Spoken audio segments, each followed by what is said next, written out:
Hello and welcome to another holiday edition of Call of Cthulhu. Um,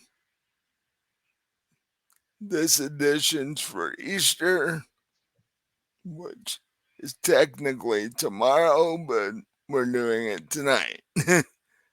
um, I'm here with uh, my player Robin, who seems to be the only person brave enough to run in one of my Cthulhu games. Brave enough or, crazy enough. One of Or these she two. just likes it when I kill her character off. I don't. But I'll toss it over to her and let her tell you who she's playing and why. So, Robin. Hi, I'm Robin. I am playing Bonnie Daniels. She is a former nurse's assistant and now she is a housewife. And this is set in,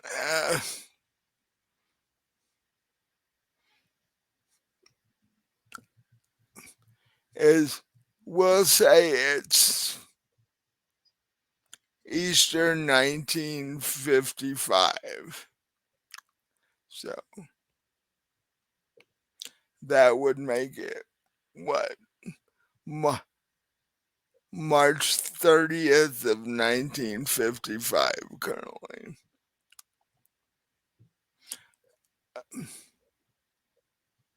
Yeah, and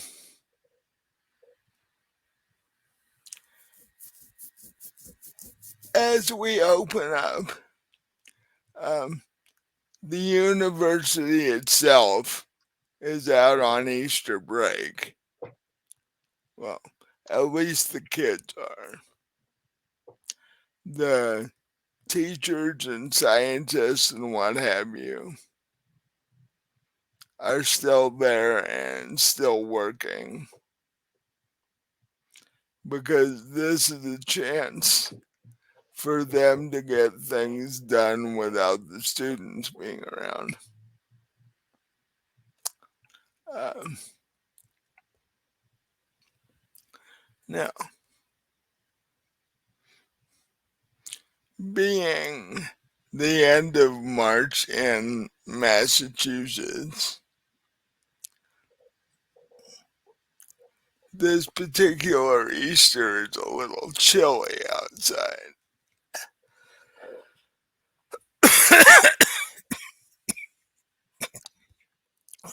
It's,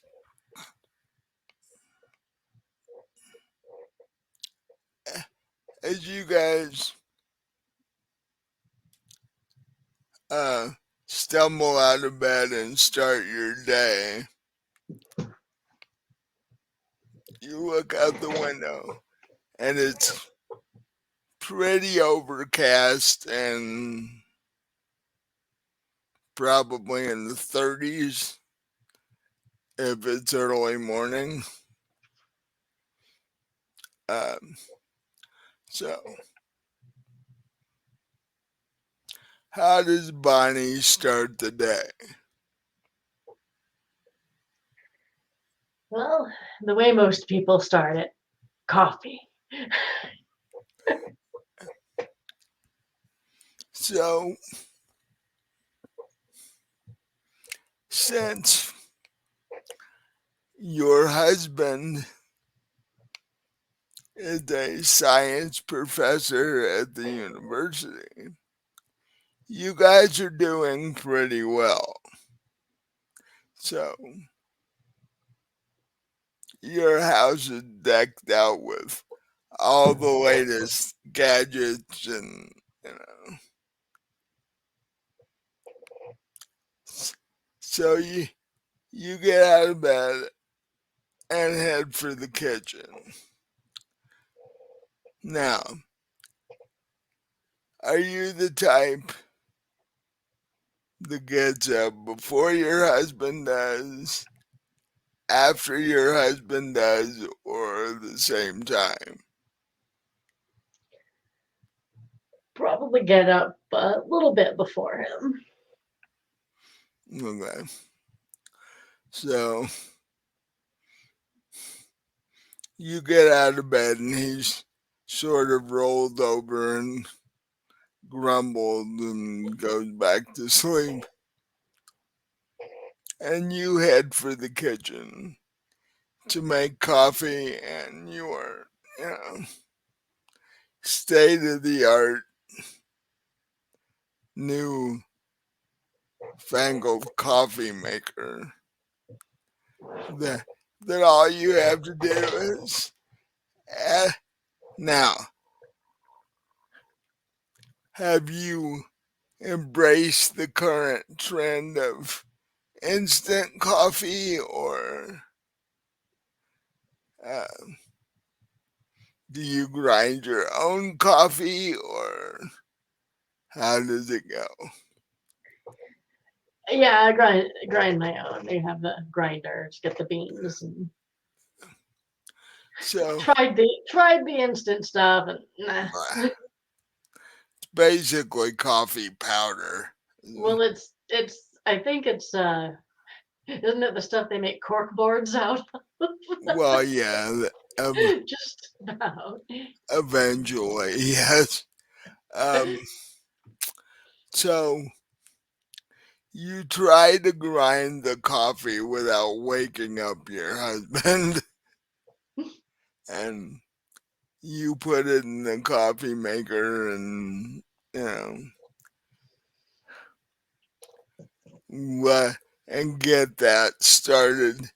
Do you what? How do you guys generally handle breakfast? I usually, as soon as I start the coffee going, I start making breakfast. Um, So um, this being Easter, do you and your husband have any plans for Easter today? well, just for dinner, I'm gonna make the traditional ham and all of that. But Is it just gonna be the two of you, or are you inviting people, or how's that go? well, I don't know if she has any plans, but I'm planning on inviting my older sister over. I mean, she just lives a couple blocks away, so I'll see if she wants to join us. Okay. So, um,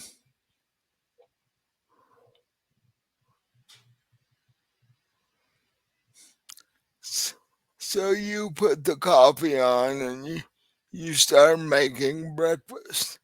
What type of breakfast are you making? Just your typical, bacon and eggs. And as this process continues, you start to be able to smell the food in the coffee, and that wakes your husband up and gets him out of bed. Um,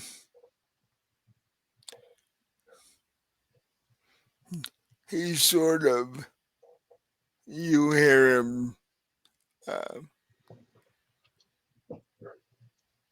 moving around in the bedroom. Um, do you stop what you're doing, or do you continue making breakfast? Well, if the coffee's ready, I'll go over to the coffee maker and pour each of us a cup. Yeah. Mm. By this time, the coffee should be ready. So yeah, I'll go over there. I'll pour a couple of cups of coffee and put his on the table. Um,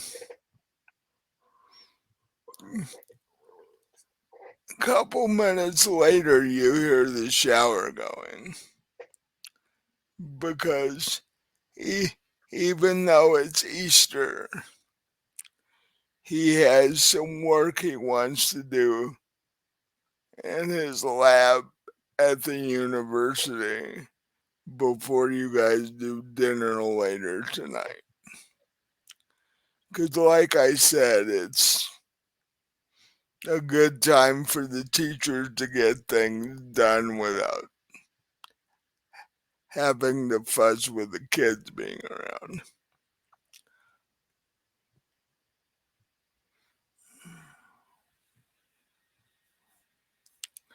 Um,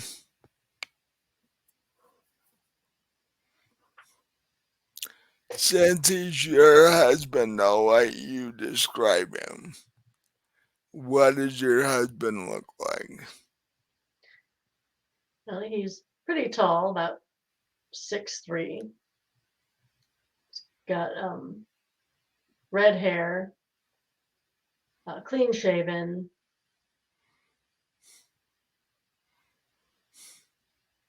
He's really skinny. Like he's not one of these buff guys, you know. He's like a Ta- twig. Tall and wiry type. Yeah. How old is he? He is he's about 10 years older than me, so he's like 35. How long have the two of you been married? 3 years. So Three, not yeah, so not 3 years. very long. 3 years. And while you're doing that, describe what Bonnie looks like. Okay, well, she is actually on the shorter side. She's pretty petite, long dark brown hair. She doesn't like wear it pulled back or anything, just loose. She got hazel eyes. So is she actually above 5 foot? She's about 5 feet. So he's 6'3" and you're about Yeah, 5 feet, okay? yeah.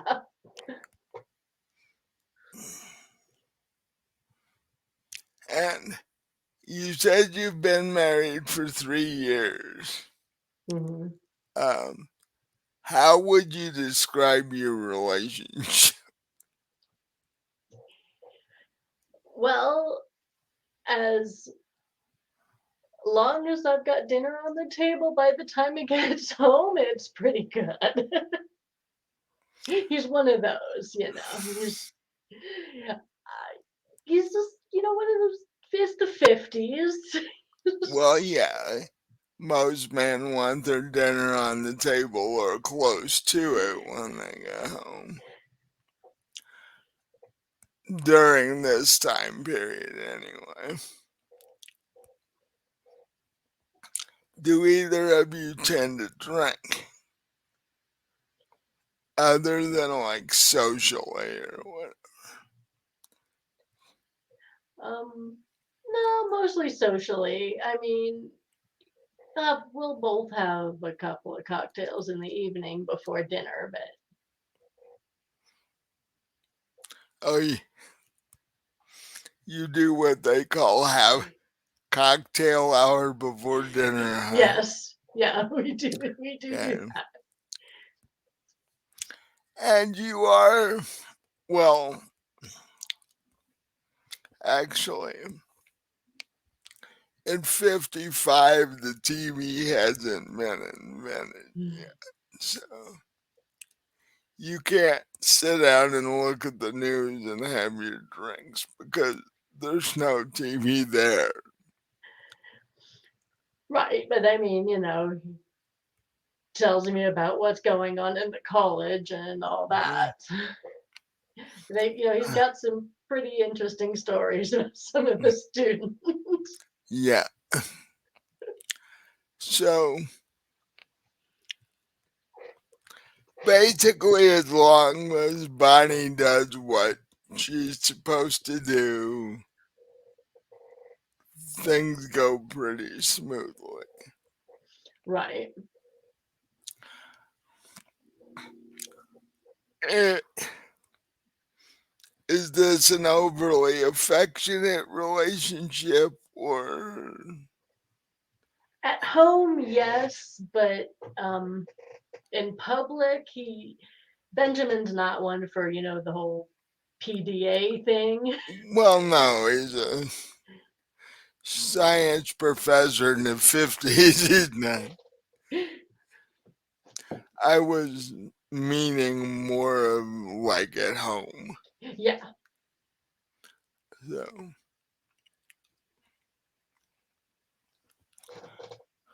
so you hear him you hear the shower go off. And a few minutes later, he walks into the kitchen where you're making breakfast. And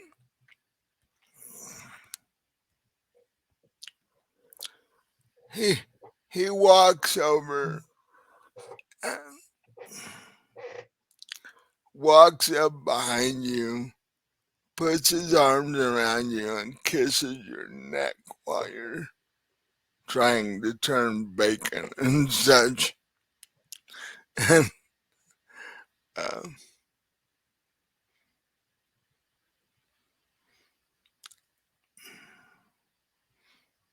and then he notices the cup of coffee on the table and goes over and sits down in front of it. Um, and while he takes a sip of the coffee, he's like, today is Easter. What would you like to do? Okay, so I'll tell him what I'm planning for dinner and everything, and then I'll ask him if he minds if I invite my sister Martha over, because I mean, she doesn't have anyone she's seeing, and her parents live Right. in Florida. Her parents live in Florida, so I'm really the only family member she's got in the area. So You tell him that his eyebrows scrunch a little as he's thinking about it. And he's like, for one, we should be in Florida on a day like today. and I'm like, yeah, that's why my parents left Massachusetts, because Eh, they couldn't handle this weather anymore. And then he's like, you know, Martha doesn't really like me. I know, believe me, that's been a thing between her and I for a while, but I'll make sure Eh, she behaves herself. you think she can do that through a whole dinner? Well, this is our house. If she, causes if there's too many issues, we can just send her home. True. But then again, she'd probably blame me for that too. She may not even want to come over. Well, yeah. But I'm alright with you asking and seeing what her response would be. I do have a couple of hours of work in the lab this afternoon. Um, when were you thinking of having dinner? Um, 5:30, somewhere around there.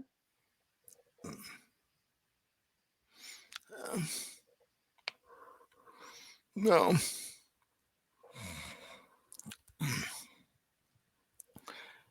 if I head to the lab slightly after breakfast, I can probably be home by 2, Okay. which would give plenty of time. So, other than inviting your sister, do you, do you have everything you need for this dinner, or I think so. I'll have to, take a quick inventory and see if I've got everything I need. well, um, if you don't, you'll have to jump on the bus and head to the grocery store, I guess. Right. Um, the reaching into his jacket, the inside of his jacket pocket, he's like, "Do you have money for bus fare in case you need it? Or for that matter, for the food in case you've forgotten something?" Let me check. So I'll go to where my purse is hanging on a hook by the front door and see what I have in my wallet. Actually, that's a question. Does Daniel let, or is his name Benjamin. Benjamin? Okay, Ben. Hmm. does does Ben let Bonnie handle money at all, or is he the one that generally handles money? And I mean, he's the one that pays all the bills and that sort of thing. But yeah, he makes sure because she's the one that does all the grocery shopping, so he does right, make sure she's got money to do at least that.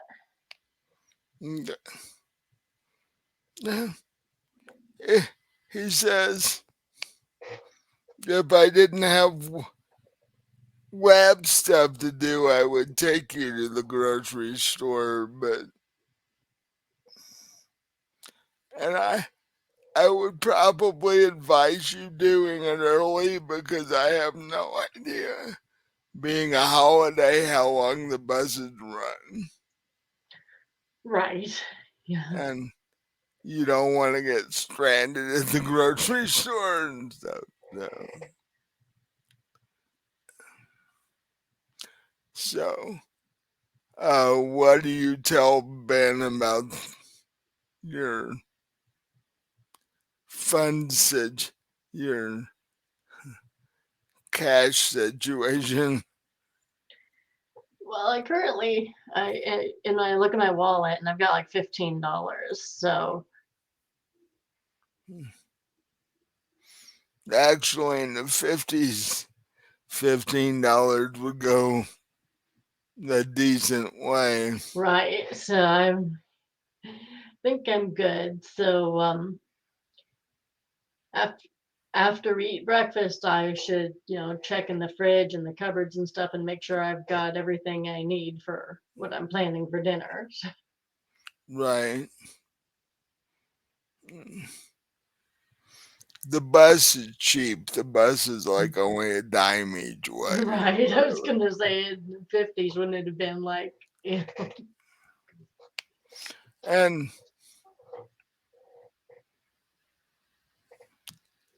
you wouldn't even have a bus line if it wasn't for the college. They decided to create the city bus so that the university students could get around town, basically. Not to mention the employees of Arkham Asylum Right. have to get to work. So, um, he's like, okay, um, sounds like that's pretty much covered then. Um,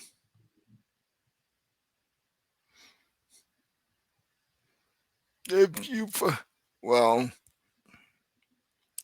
you can't do that in the 50s. He was like, if you find something, if you figure out you don't have something and you need me to pick it up, let me know. But there's no real way outside of calling the lab while he's at work to do that. Because can't just pick up your cell phone in the Right. 50s.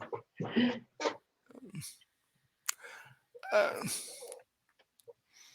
so you guys have a um, rather leisurely, pleasant breakfast.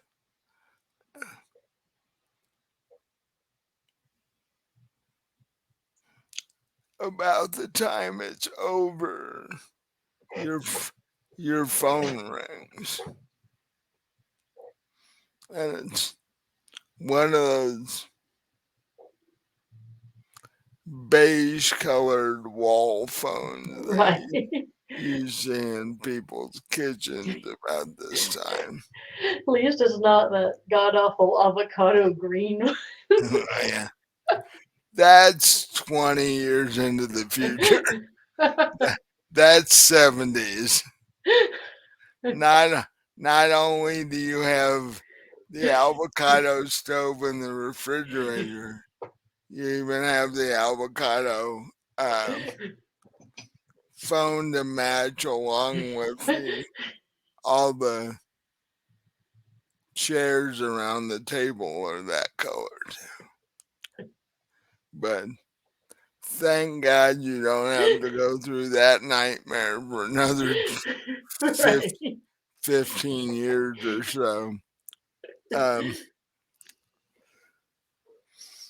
so your phone rings. Are you going to get it or?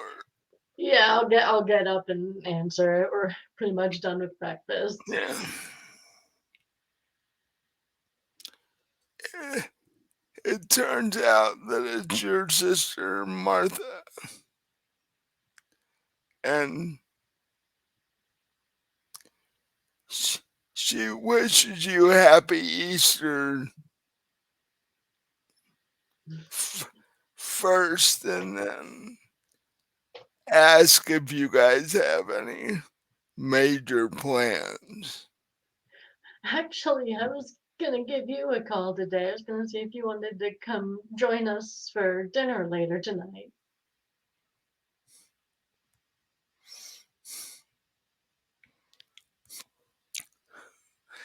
The phone goes silent for a second, and she says, is Ben gonna be there? Well, of course. Well, I was just hoping he had something else to do. But since I don't really have any other plans, I will join you for dinner. Um, what time should I show up? Around 5-ish. Plan to have dinner around 5:15, 5:30. Mm, okay.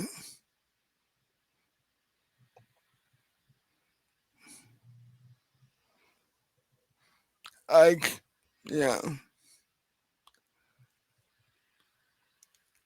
She says since our houses are only, blocks away, I can just walk over.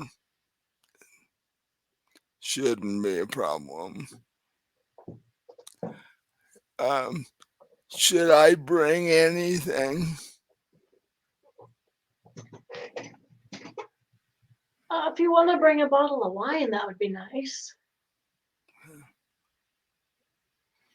I can do that. Um, any color preferences? Red, white, pink. Um, red would be good. I think red goes with pork, if I'm not mistaken on that one. I know it goes with beef, but I think it goes with pork too. Um, uh, I'll just hop on the bus and head to the store. Shouldn't be a problem.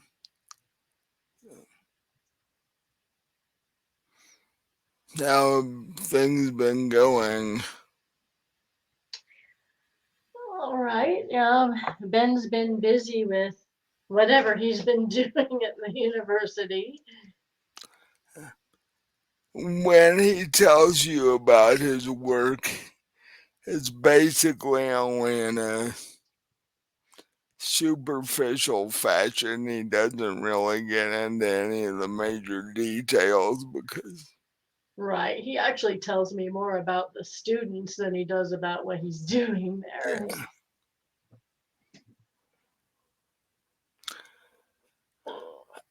he's always talking about this or that student causing a problem in his class, and Right. And I know I know which ones are, failing and everything. He's probably not supposed to talk about that outside of the university, but not generally. So your sister's like, well, okay, um, I'll head for the bus now so I know I can get there and back before 5.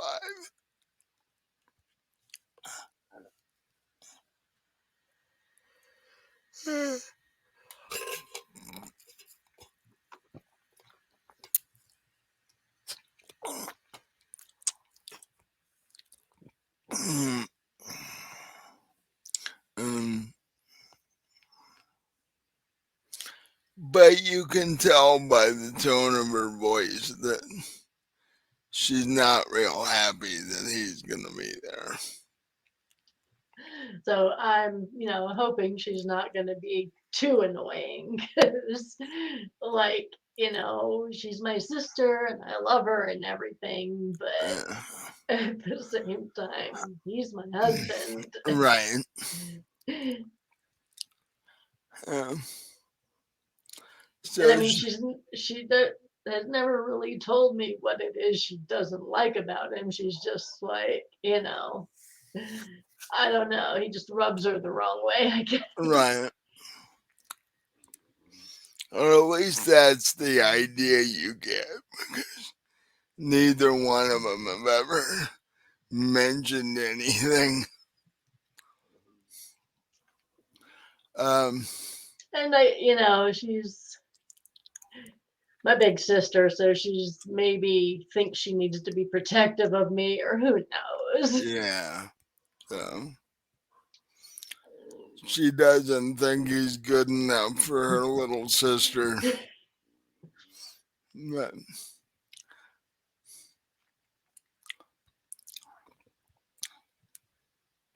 you guys chit chat for a few more minutes about family stuff. Um, she's like, well, I'll let you go so I can jump on the bus and I'll see you around 5. All right. See you then. And she said goodbye and the phone clicks.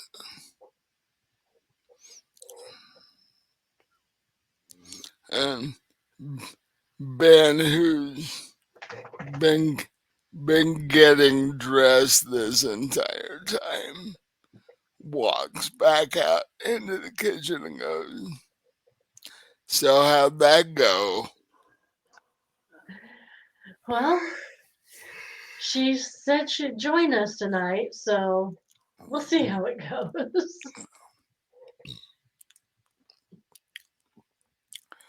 I get the feeling she wasn't real happy to find out that I wasn't going to be working Yeah,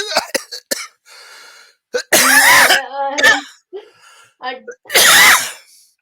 I guess you'd be right about that, but I don't quite understand. I mean, it's Easter. Yeah. She should have known you'd be home, and it's not like I'm gonna lock you in the basement or anything. So, Yeah, most people take Easter weekend off.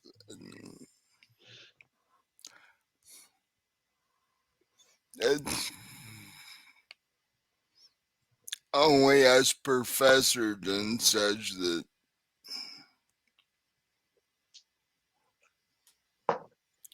keep working at all over this weekend. so are your associates gonna be there too? The other professors and everything, they're gonna be at the university as well today?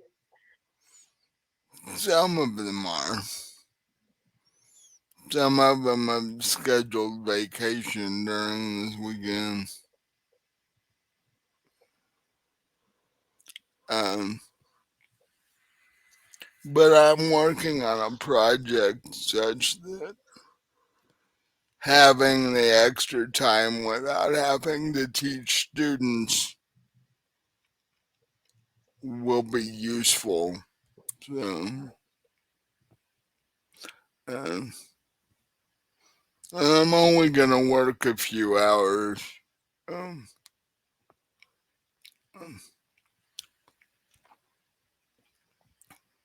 I should be home long before your sister shows up.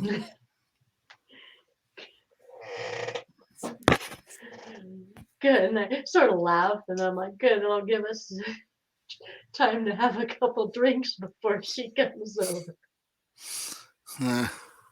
Maybe we can handle her better. I get the feeling that by the time she's ready to go tonight, we'll need a few more. I kind of have that feeling too, come to think of it. But fact,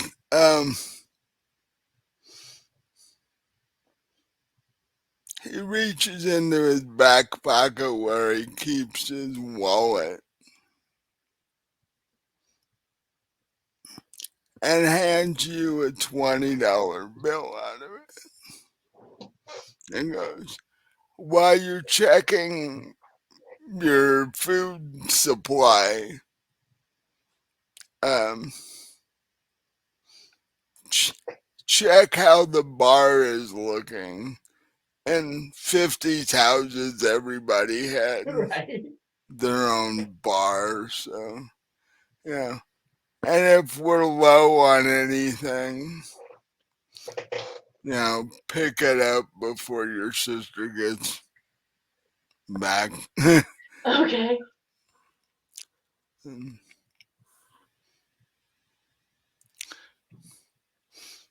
In fact, do you know if your sister drinks anything in particular, or she just generally drinks? Well, that's actually why I asked her to bring the wine over because she'll probably be drinking most of that. She's, Oh, okay. and I don't want her drinking our stuff. Well, that's purely because we buy more expensive stuff than she does. But so,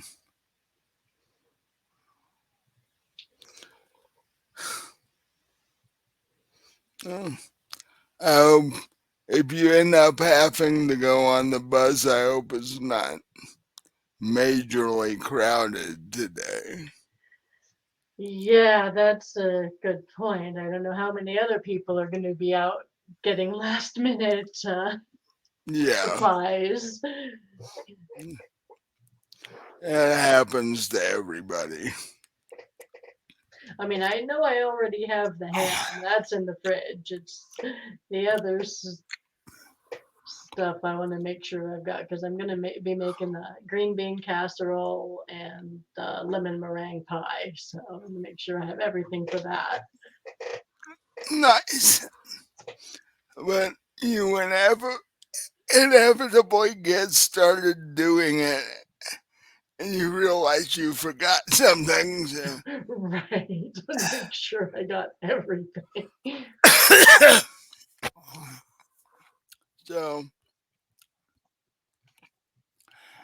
and with that, he walks over and hugs you and kisses you.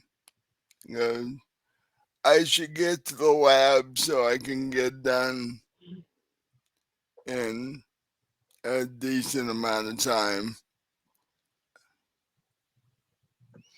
And I will see you when I get home. All right. And with that, he grabs his briefcase and walks out the door. And a couple minutes later, you hear the car start. And he pulled out of the driveway. Heads for the university.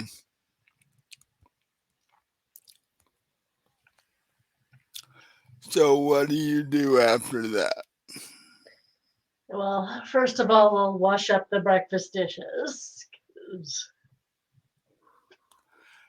Better to better to clean them, and you might need some of the pots and pans for dinner later anyway, Right, or lunch for if you're not having dinner till 5, you gotta have lunch somewhere in there. right.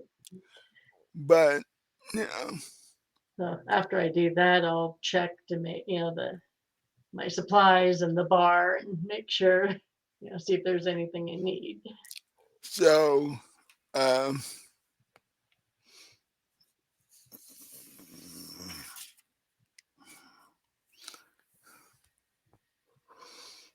get, let's see.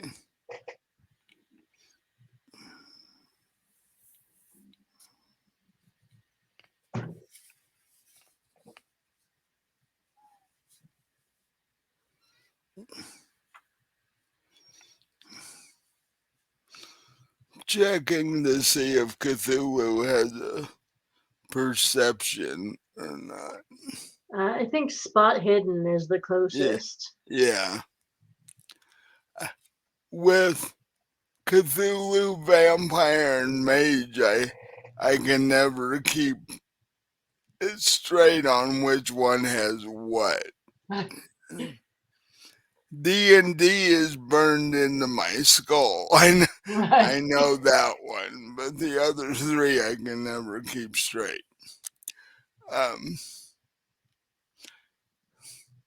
so give me a spot hidden. Okay.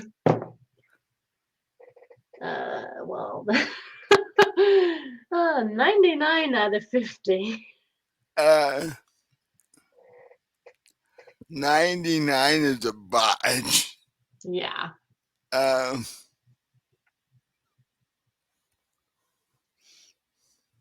let's see. While you're checking for what you need and the ingredients you need in the fridge door um, rebounds and basically nails you in the ankle. Uh, and and you were Standing there, and your ankle was turned in such a way that when the refrigerator door hit it, it, it gave, and you went down. And now you're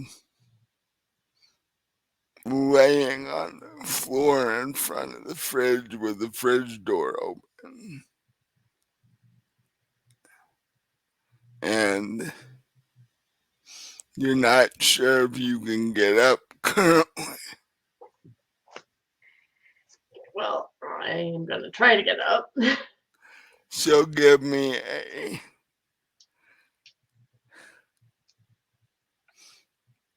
dex and strength roll. Okay. Okay, Dex is 1 out of 80. Good. And Strength is 23 out of 50. You are able to use the fridge door. You grab it with both hands and haul yourself up to your knees, and then you slowly get to your feet.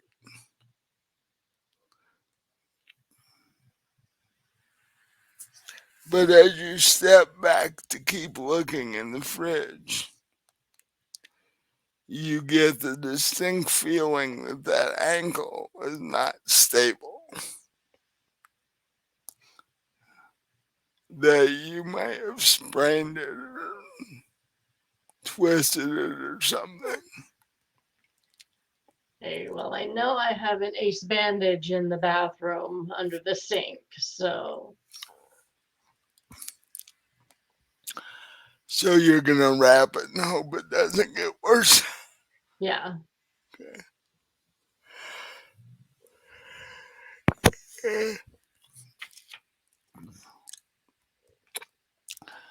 Give me another dex roll to see if you could make it into the back. Okay. No, apparently not, because that's 91 out of 80. Okay. Well, you didn't botch it, but you take a few steps, and for a couple of steps, everything feels okay. And then the third step you take, that ankle just gives. And we'll say you end up on your knees, like,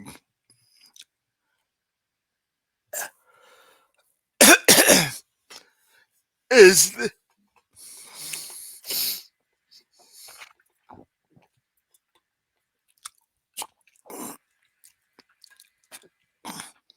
eh, now, what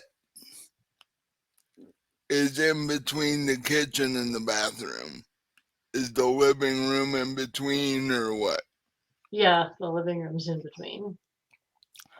So you now currently find yourself on your knees in your living room, unable to put any weight on that ankle, at least until you have it wrapped. Well, I'm gonna crawl over to the couch and use that to help me get back to my feet, and I'm just gonna try to get into the bathroom. Uh,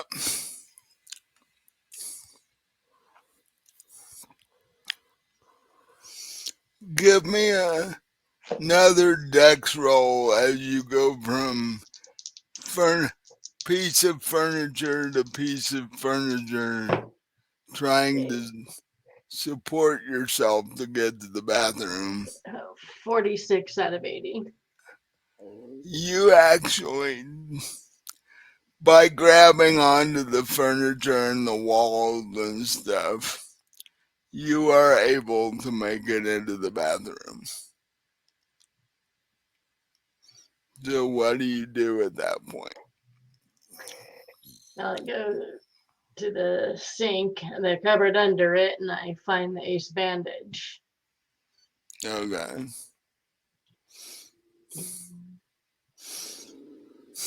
Wrap my ankle up. So what, you like sit on the toilet or the edge of the tub or Edge of the whatever? tub, yeah. And what is Bonnie wearing at the moment? Because Bonnie's gone from being in bed to making coffee to making breakfast. Well, yeah, she's still got her nightgown and bathrobe on. Okay. So you managed to wrap your ankle. Um, you wrap it pretty tight so it's supported. Um, And I'm obviously going to be wearing flats and not heels. right. And when you try to stand up,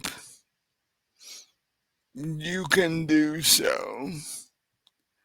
It's a little shaky, but you manage it. And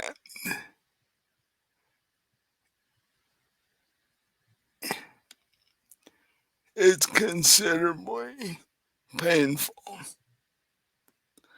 Not like you broke your ankle or something, but you definitely either twisted it really good or sprained it one day. Well, I guess while I'm in the bathroom, then I am going to get into the medicine cabinet and take a couple of aspirin. Because in this time period, aspirin's about your only choice. Right, that's what I figured. I don't, I don't really know what year Tylenol came out or any of that. So we'll just assume that aspirin's your only choice. Now,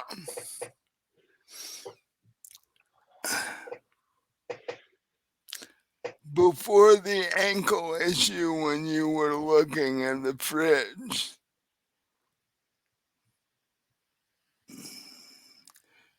um, give me another spot hidden roll so you can find out whether you have all your ingredients that you need or not. Okay, 45 out of 50. Currently, at, at least in the fridge, you have everything you need. Um, do I you still have, need to check the bar. well, I was also thinking, do you need to check cabinets for Yeah, like canned stuff or because yeah. are you using fresh green beans in your green bean casserole or are you using canned ones? Canned. So yeah, I So need to check that, and I need make sure I have everything for the pie crust too. I need to make. yeah, that's true. Well, and you need to see if you have a can of pumpkin or not. Well, no, you said you're making Lemon uh meringue. lemon meringue. Right, and the ingredients for that would be in the fridge. So I had all that. I just need to make sure I have what I need for the crust Okay. and the get the green beans, and I need to check the bar. Well, give me a spot hidden roll as you look in the cabinet. Okay, that is exactly 50 out of 50. Okay. You've got it. couple of cans of green beans, and um, we'll say you even have a can of the, you know, crunchy onion things that go on the casserole. Mm-hmm. Because I don't think Funyuns were around at that No, point. I don't think so. Um,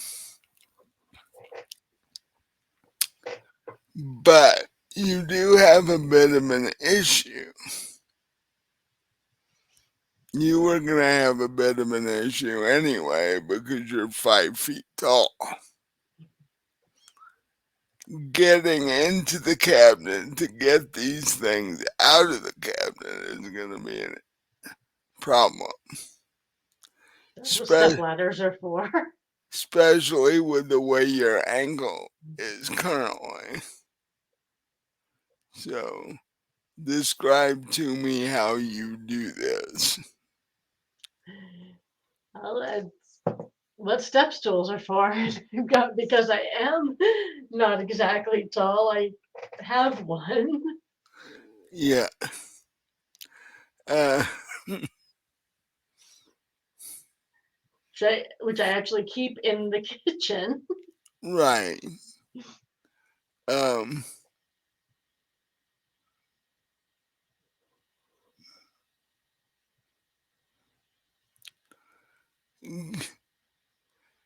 give me another dex roll to see if that goes well or not. 31 out of 80. You are able to climb this step ladder, although quite gingerly, and it hurts whenever you put weight on that angle. So what I'll do is I'll kind of slide over so I'm sitting on the counter, so I can just sit on the counter and reach up to the cover. Okay. So you are able to grab a can of green beans and your can of French fried onions, which is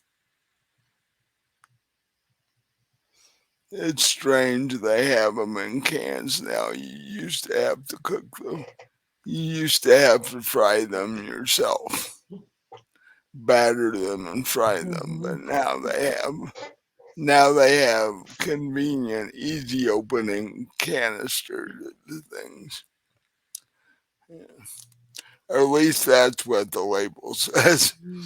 And so you pull those two things down, you set them on the counter next to you.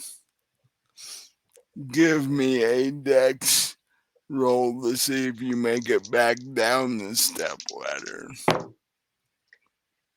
18 out of 80.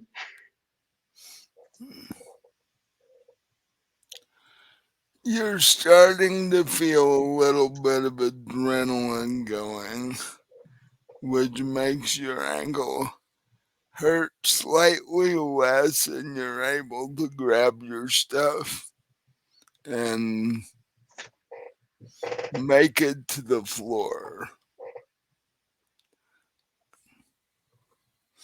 So now you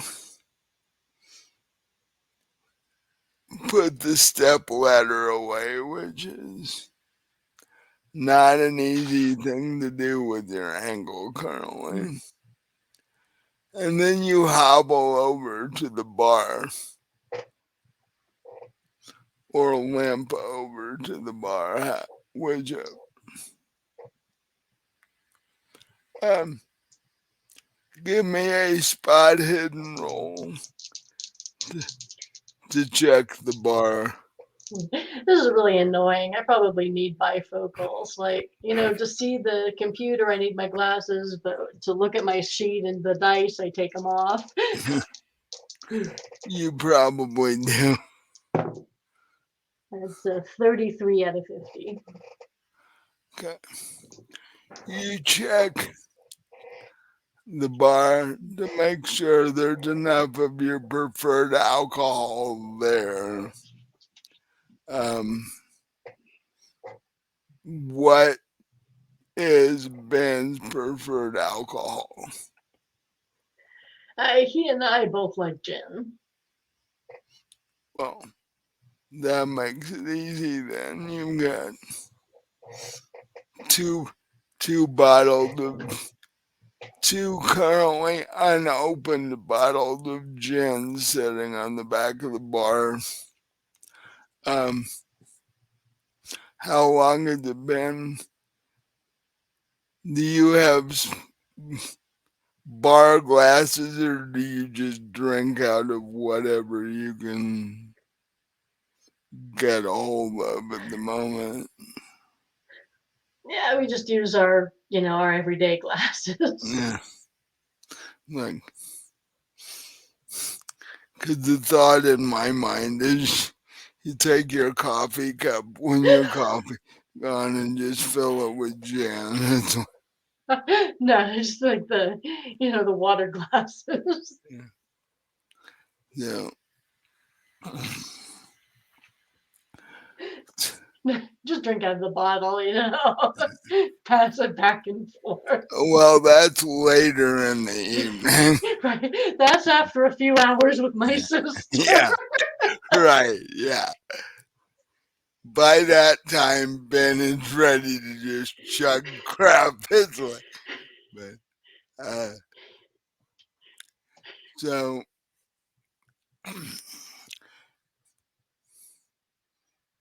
much to your pleasant surprise, you have everything necessary and you don't have to go to the grocery store. Oh, that's good because I wasn't looking forward to limping down to the bus stop. Right.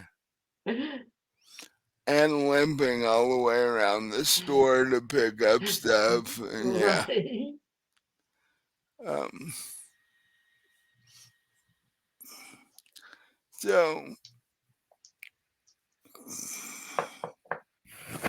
but the more you walk around on it, the more painful your ankle gets. Well, since I haven't taken a shower or anything yet, I think what I'm gonna do right now is I'm gonna draw a bath, and I'm just gonna like relax in the bathtub for a little while. Okay. So, having, you know, um,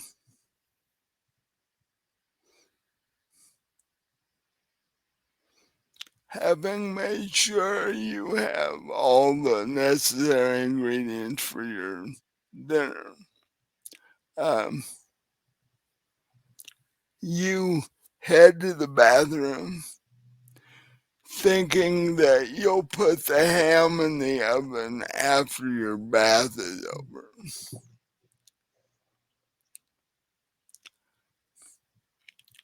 Um, you take off all your clothes, you start the water in the bathtub, or you start the water and then you take off all your clothes. By the time you're ready to get in, the water is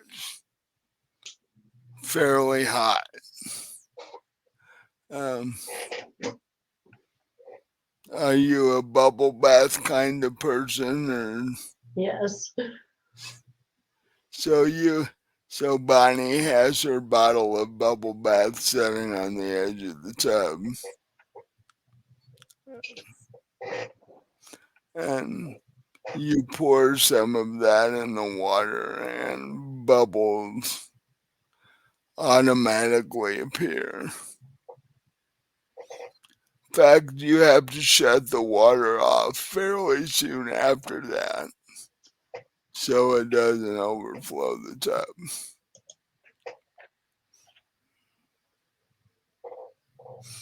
And I need a Dex roll to see if you can get in the tub successfully or not.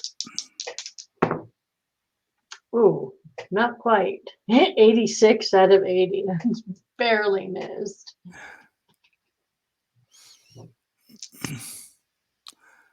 So you walk over to the edge of the tub and you're struggling to get that foot with the injured ankle over the edge of the tub so you can climb in. Right, because either way, I'm on just that ankle for because Y- even if I mean if I step in first with it, then I'm on it, and if I step in with my good foot first, then I'm still on it. Yeah, because that way the ankle would be support, and you can't do that because all your body weight would be on that ankle. Right, so the way to do it then would be to sit on the edge of the tub and pivot around with both my legs and ease in that Yeah. way. And that's what you managed to do. Uh, actually,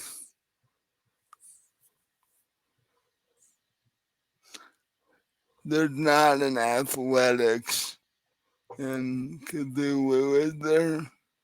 Um, I am not seeing one. Again, I think Dex would probably be the closest. Yeah, I mean, there's a jump, but I don't need that. yeah, you're not. Um, You're definitely not jumping. no. So give me another dex roll to see whether you can manage to get into the tub or not. Okay, that's 5 out of 80. With the method you come up with, it is fairly easy to just swing your legs over. And now you're in a tub full of hot water and lots of bubbles. Your the aspirin apparently hasn't hit yet because your ankle is screaming like crazy. I'll put it up on the edge of the tub so it's elevated a little at least. Yeah. And that does help to a degree. And I'm hoping the aspirin kicks in soon because, like, I'm going to be on my feet cooking. For most of the afternoon, actually. Yeah, I may actually have to start on the gin and tonics early to help me through that.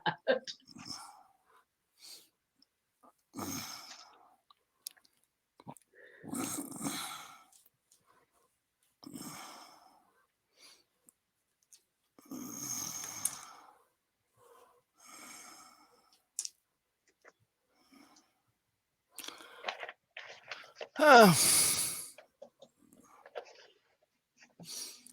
It does take a bit, but when you're about halfway through your bath, the aspirin finally kicks in. It doesn't eliminate the pain, but it makes it much better than it was without.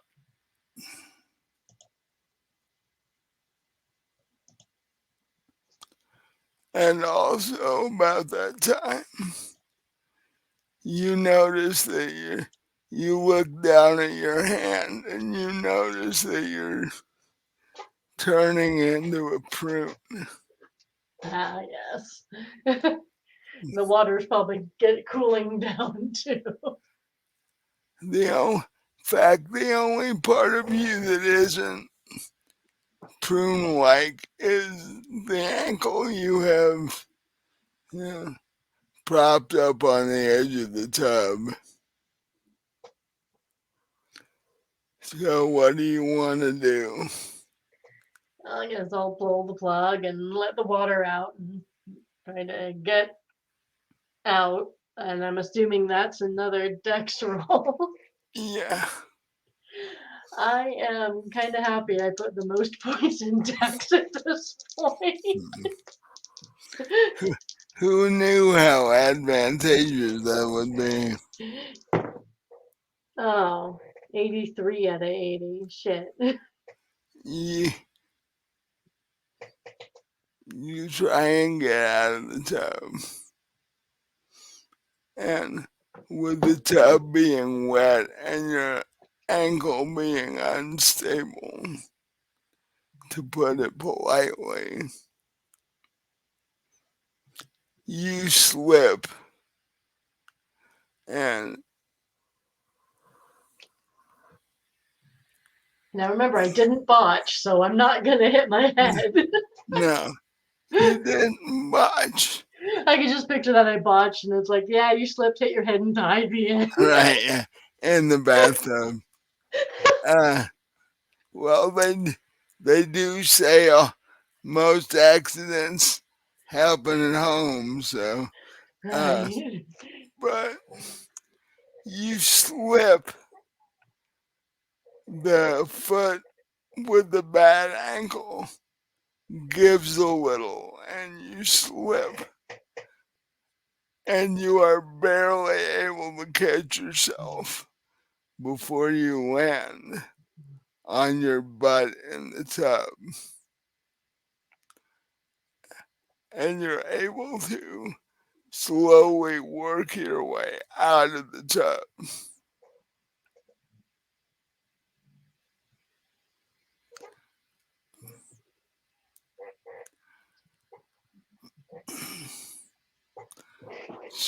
So once you're able to get out of the tub,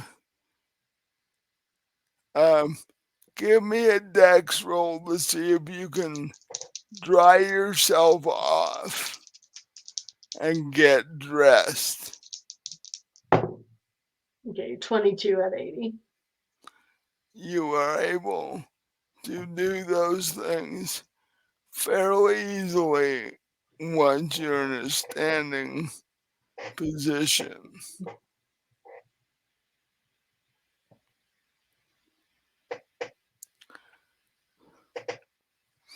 So right now what you've done is thrown your nightgown and your um but you've thrown your nightgown back on while you decide what you're gonna wear and what is easiest to put on given your ankle.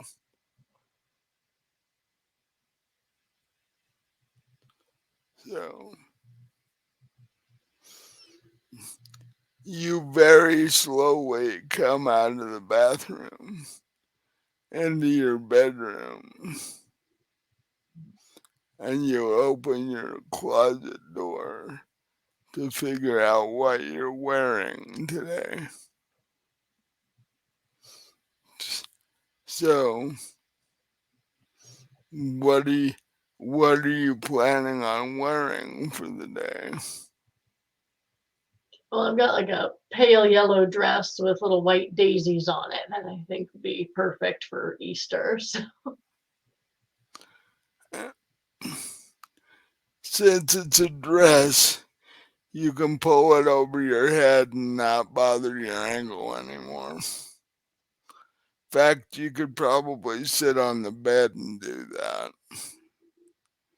and that since I'm at home, I don't need to go out or anything. I'm not even going to worry about shoes. I'm just going to stay barefoot.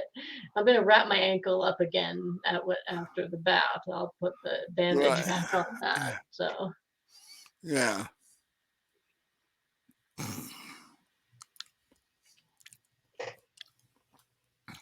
Which does help as far as you getting dressed and all that stuff.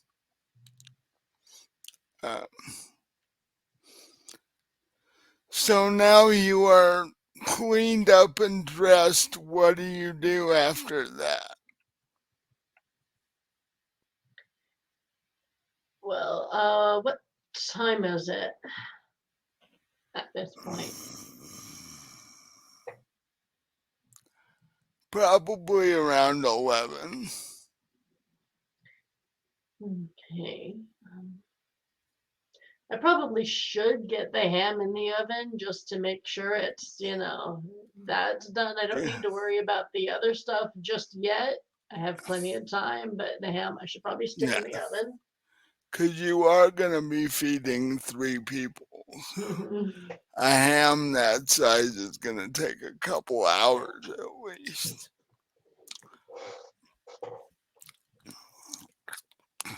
So you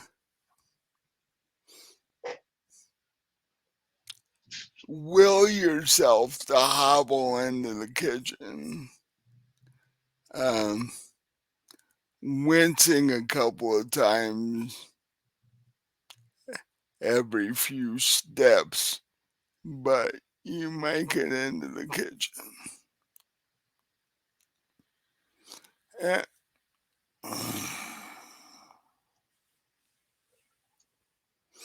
now, are you guys the type, since you don't have TV, to listen to the radio? Yes, definitely. So I would assume there's a radio in your kitchen. Yes. Since that's where I spend a good deal of my time.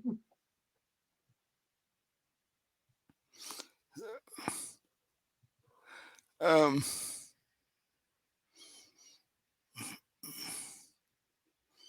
you make it into the kitchen before you start messing with the food, the ham in particular.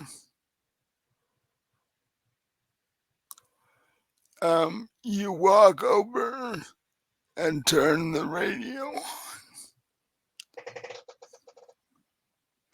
and it immediately makes the noise that sounds like the midday news.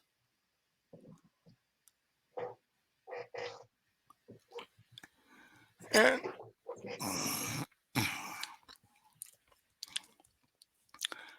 the first voice you hear is a rather agitated one that also seems a little confused.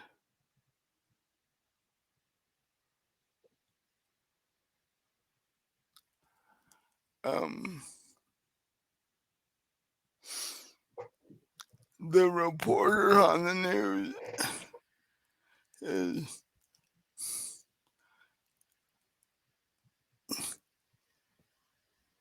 he says he's never seen anything like what's going on downtown right now.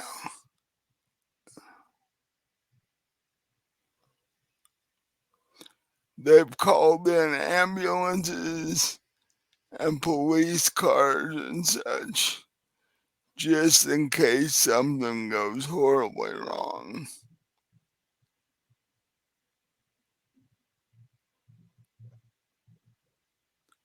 But they don't really know.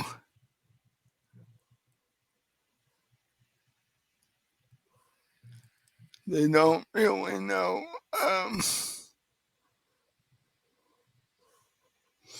the whole downtown area is apparently a massive confusion.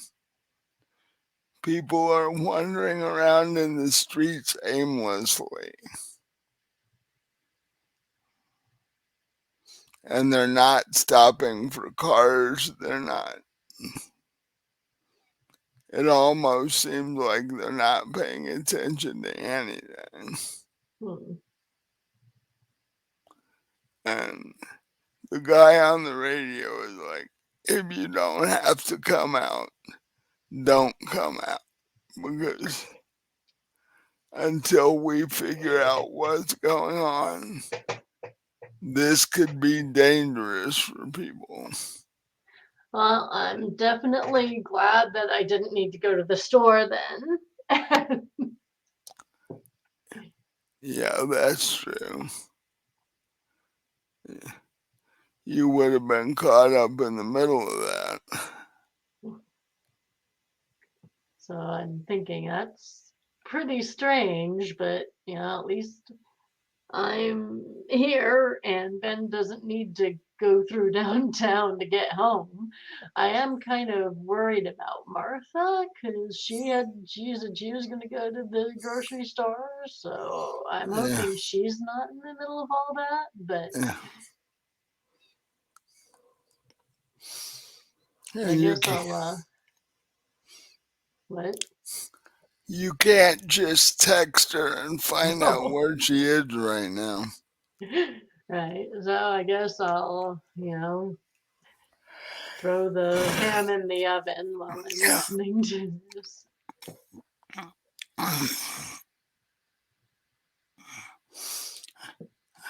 And the reporter on the radio continues to say, People are just acting really strange." Um, there, he tells the story of this guy who literally ran into the he- heavy grill on a pickup truck that was parked along the street.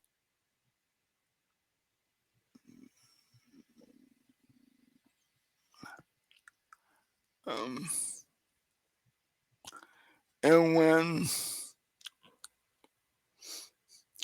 it, it just seemed like for some reason the people are acting very strangely for this to be an Easter holiday. Most Right. That's pretty weird. most people should be at home doing what you're doing at this point. Now, does the reporter mention any fatalities or injuries or anything?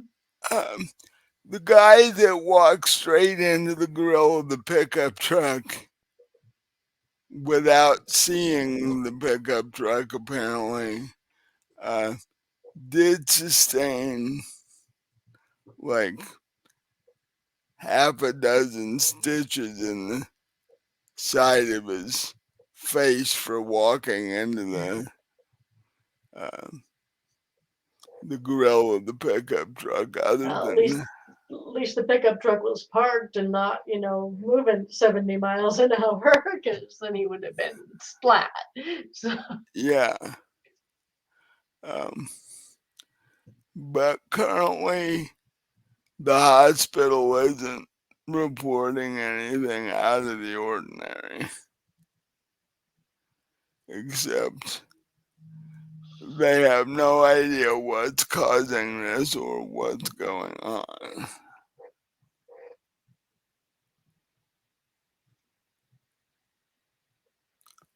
So, um, the the reporter says he's going to stay at the scene until they figure out what's going on or they run them off or whatever. So, what are you doing while your ham is cooking and you're listening to this? well, like I said, I got a little while before I need to worry about the rest of the food yet. So, I think I will make myself a drink. Uh, so you hobble over to the bar with your um, you pull a glass out of the lower cabinet and head over to the bar.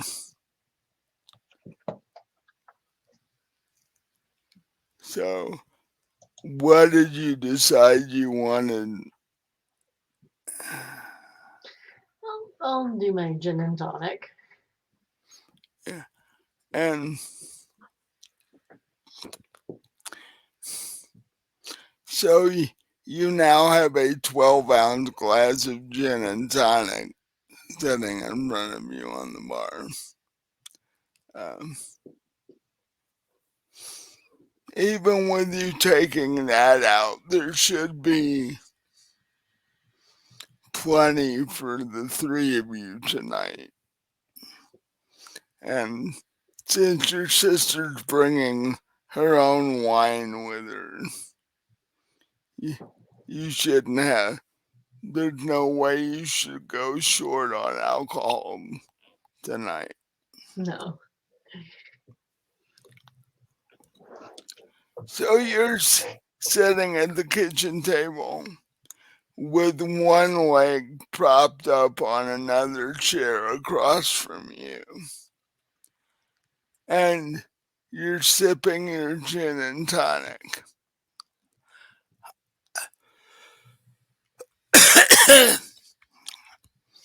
What is currently going through your mind as you're sipping your gin and tonic, probably hoping it'll help with your ankle a little bit? All right. Well, I mean, yeah, I'm obviously wondering what's going on downtown, and like I said, I'm hoping my sister's all right, because well, and anyone who's down there, like my neighborhood housewife friends, I don't know how many of them are out shopping and stuff, so I'm like kind of worrying about the people in my community that I know that might be out right now. Normally, if you hadn't hurt your ankle, you would probably be like walking around the neighborhood talking to people trying to figure out what's going on. Right, like asking if anyone that had, any firsthand information on what's going on rather other than just what they're telling us on the news.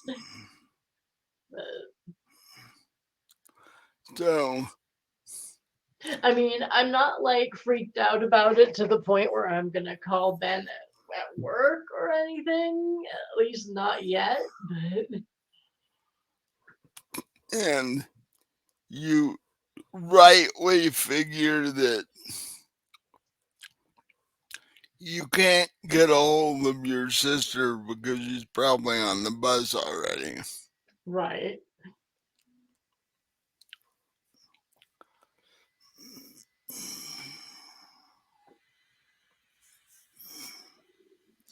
So,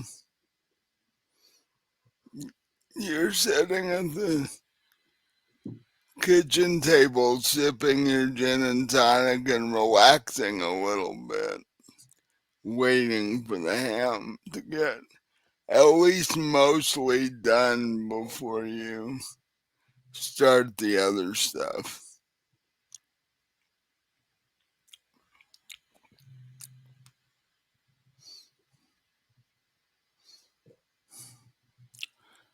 And then,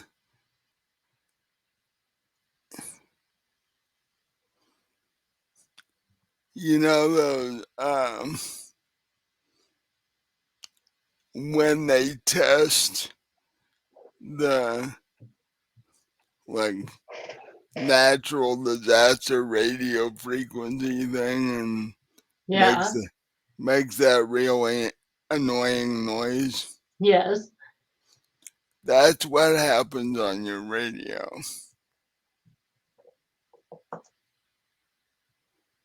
Except on the other side of the noise, the chief of police comes on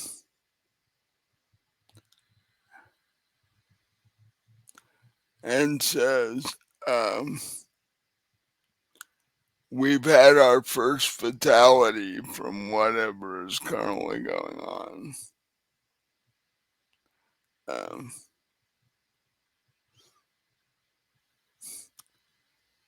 somebody walked out in the middle of the street without looking where they were going, and they, they got hit by a they're not sure what year it was, but it was a Cadillac. And oddly enough, it did not stop people from milling around in the streets. Yeah. This guy gets crushed, and everybody's basically like, oh, well, Did they even like register what was happening?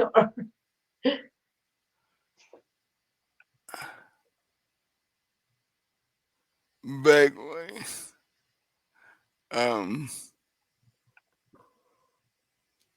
you're not really sure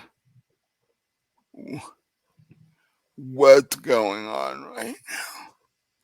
All you know is there's a mass panic on Main Street.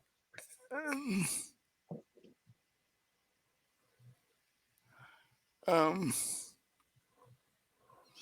so, since you can't get a hold of Ben, well, you could if you wanted to call him, I guess. But what are, what is your what is your reaction to what's going on? uh, Mainly, I just really want to know what's going on because nobody seems to know what the hell is happening. So I'm just really confused. And yeah, I am starting to freak out a little, and I think I am going to call the university and see if I can get a hold of him and see if he can come home because I want to at least know that he's safe.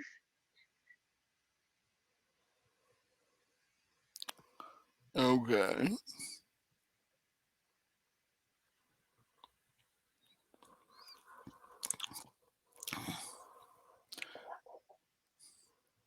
So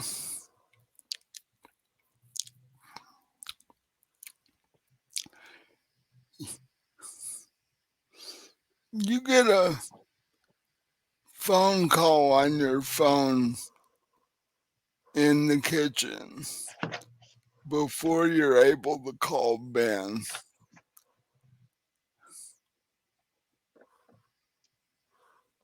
So what are you gonna do?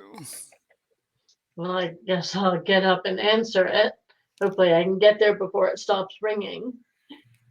You can, and it's your sister saying she's back from the grocery store, but things are getting a little weird out here. And I'll say, yeah, I've been listening to the news on the radio. What exactly is happening? It sounds really strange. That's the odd part. I stopped the cop and asked him about it as I was having trouble getting through the checkpoint they set up. And the cop said this has been going on since last night, and we don't really see an end to it. What is it, though? What's happening? The officer's like, your guess is as good as mine.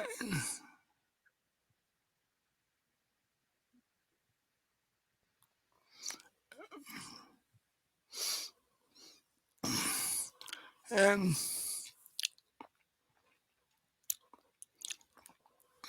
she's like, your sister's like, I hope this goes away before I have to come to your house tonight. I do too. I mean, you don't have to walk through downtown to get here, so that's a plus. Mm. True, but I'm also hoping it's not spreading. Yeah, from what I heard on the news, it was only downtown, but yeah, since we don't really know what's happening, who knows? Yeah, um, I talked to one of the policemen on the way. The cops don't have any idea of what's going on. So I think we're on our own on this one. Yeah. Um,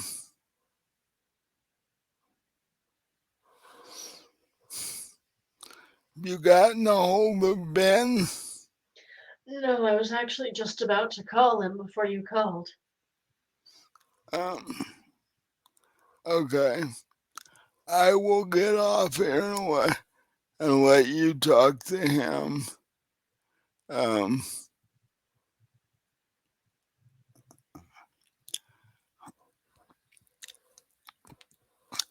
and so she hangs up the phone.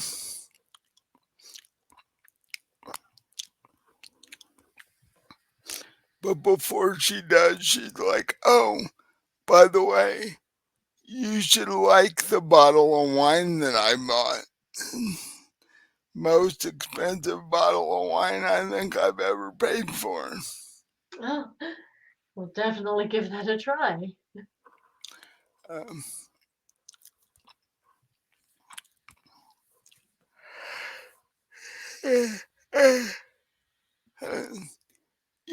um, after that, before she hangs up, you can hear her mumble to herself something to the effect of,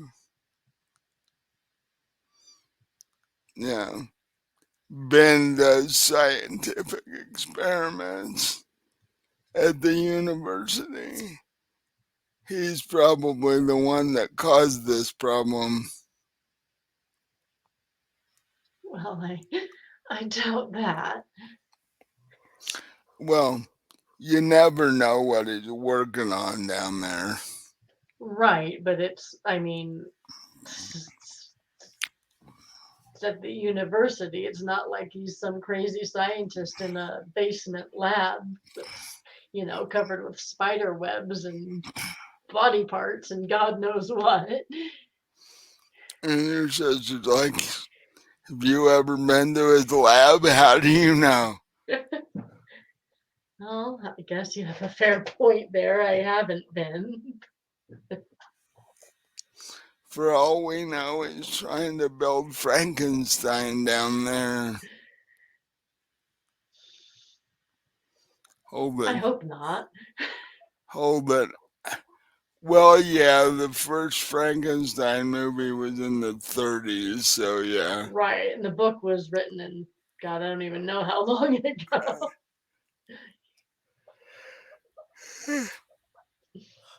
So technically, he could be working on building Frankenstein down there. Well, hopefully he'd have told me if that's what he was doing. Uh, if it's a secret science project, he's not allowed to tell you anything. In fact, if it's a secret science project, his bosses might not even know if he's doing this on his own time.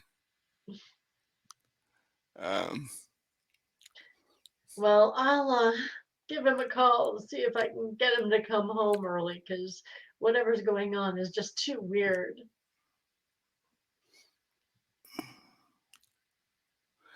that's probably a good idea. And I will see you around 5. Okay. And she hangs up. So do you immediately try to call Ben? Yes.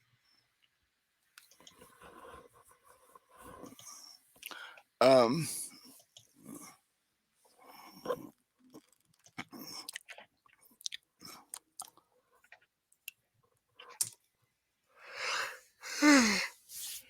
you try to call, you, you don't get an answer on the phone.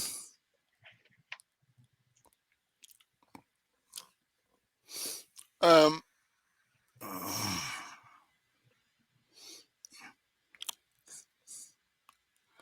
so could be busy, could be out to lunch or whatever. Well, do I get a busy signal or is it just ringing? It just rings through until you get a voicemail uh, message from Ben saying, I'm not available at the moment. Please leave your name and number.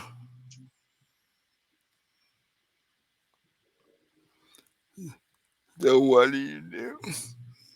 Well, I guess I'll leave a message. I'll be like, Ben, it's Bonnie. I've been listening to the news and there's apparently some weird stuff going on out around downtown. I, I would just, well, for one thing, I want to make sure you're okay. And if you could come home early, that would be great because I'm kind of freaking out here. Things are really weird. And Uh, then I'll hang up. uh,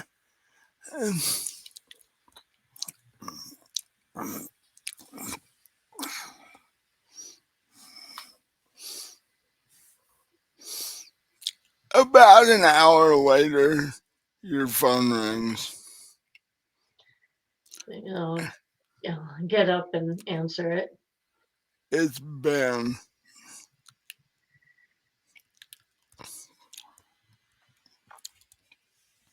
He's like, yeah, I've heard what's been they've been talking about on the radio. And then I looked out my lab window and some of the kids that stayed in town over um, Easter week, they're just standing out on the quad staring at each other. They've been doing it for half an hour now. Do you have any idea what's going on? I don't.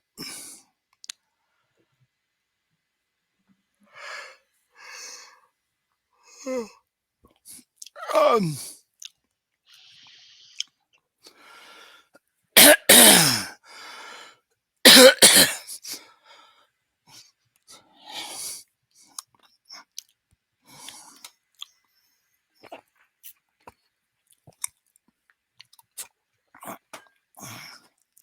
um, I'll try and speed my work up here and get home as soon as I can. Um,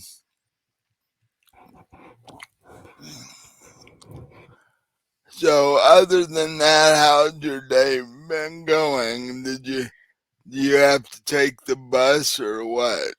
No, I actually had everything I needed, which is good. I mean, I checked everything. We had enough booze. We have all the food, so that was good. Unfortunately, I hurt my ankle, so I've been kind of limping around a little. But other than that, it's going all right.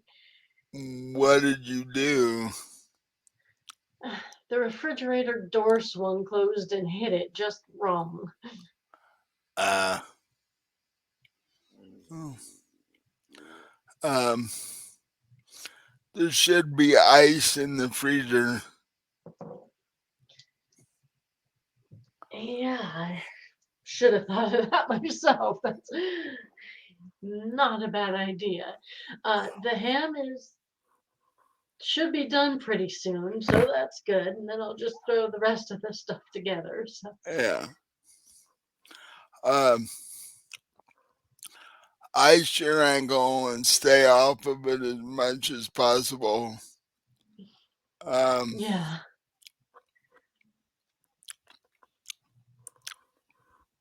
I guess we'll just have to keep following what the radio tells us about whatever this is.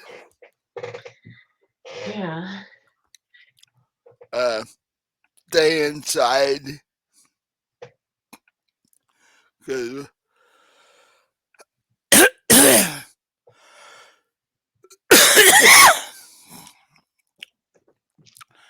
if this started downtown and has already spread to campus, you don't want to go outside. Well, yeah, I don't have any reason to, so that's good. I think I will be staying inside. Um, You'll be okay getting home, won't you? um, yeah, I parked the car fairly close to the building because there's nobody else in the parking lot, so that was handy. Well, that's good. Um, so I should be able to get out and get straight to the car fairly quickly when I'm done. So I should be okay getting home.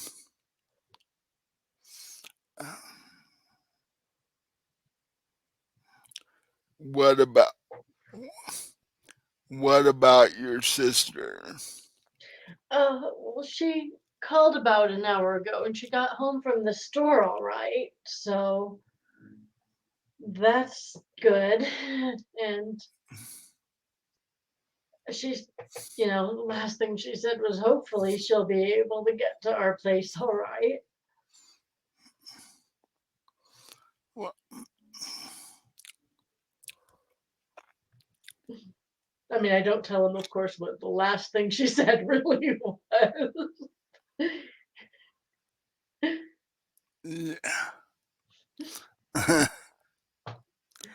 Well, Because at this point, because I'm thinking she's full of shit, so. yeah. So you wouldn't want to tell him, and No, you wouldn't want to tell her what you're thinking either. no. So, he's like, well, I'm gonna go because the quicker I get off the phone, the quicker I can get done. So, Okay, well, I need to check the ham anyway and see how close it is to being done. yeah. Um, but like I said, stay off your feet as much as possible. Okay. I ice your ankle. Hopefully you can still get around enough to cook the rest of this stuff. Or if not, I can attempt to do it when I get back. Okay, well, I'll try. I'll do my best and see what happens. Okay. Well, see you in a little bit. All right, stay safe. You too. And the phone goes dead. Uh, it clicks. He hangs up.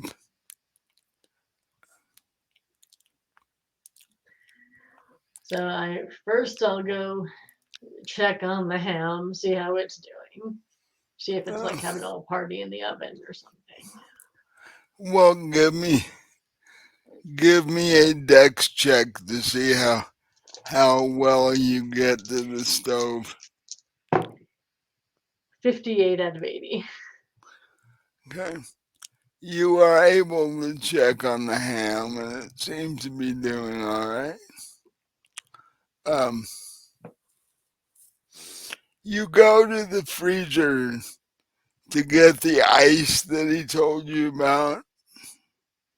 Um, you'll want to unwrap your ankle if you're gonna ice it.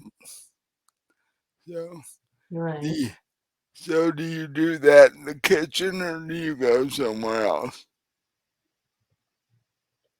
Well, if I'm gonna just be sitting with ice on my ankle, first I'm gonna go make myself another drink.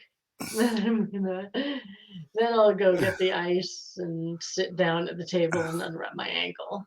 Okay. You put you unwrap your ankle and you put the ice bag on it.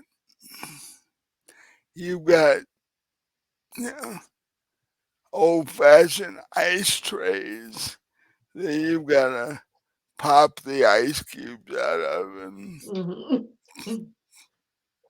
um, do you put them in a bag or do you just like wrap them in a kitchen towel? And Yeah, I'll wrap them up in a dish towel.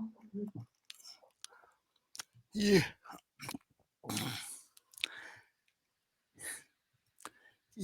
you put the ice against your ankle and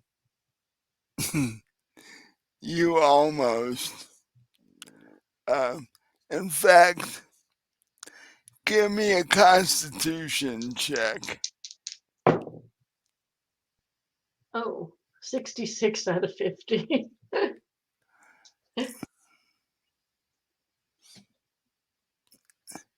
You put the ice on your ankle and you literally jump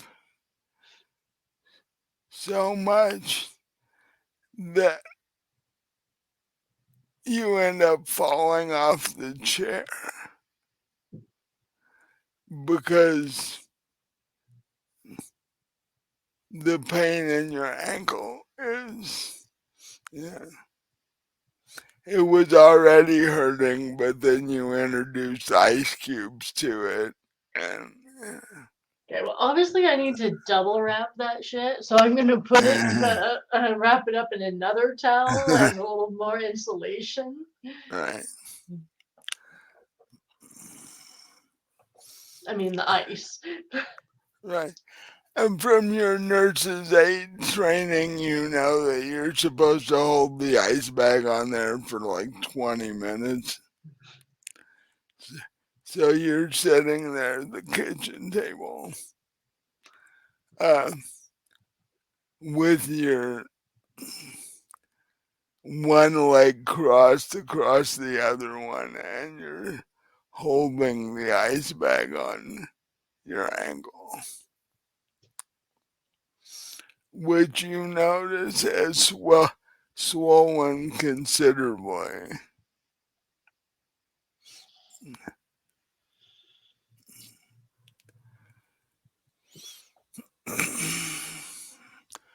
Give me a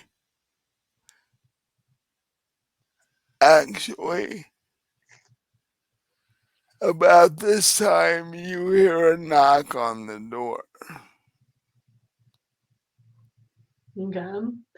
So I will call out that I'll be there in a minute and I'll start hobbling toward the door. Well, actually, you get lucky because most houses of this time period, the back door is out of the kitchen,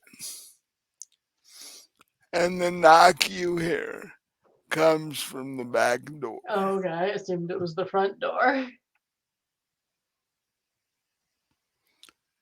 So, what do you do? I'll get up and head toward it to open it. You, you open the door, and there's a very tall, I mean, like taller than your husband, um, man standing there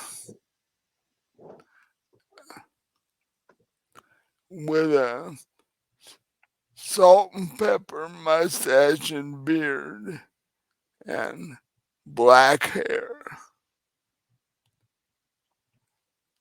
And he's just randomly staring ahead.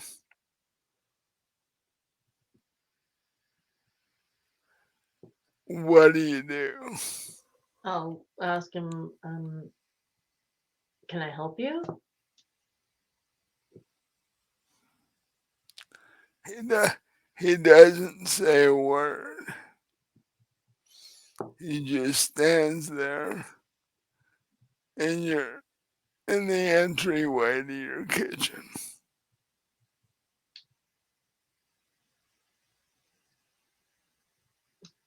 So I'll try again and be like, are you all right?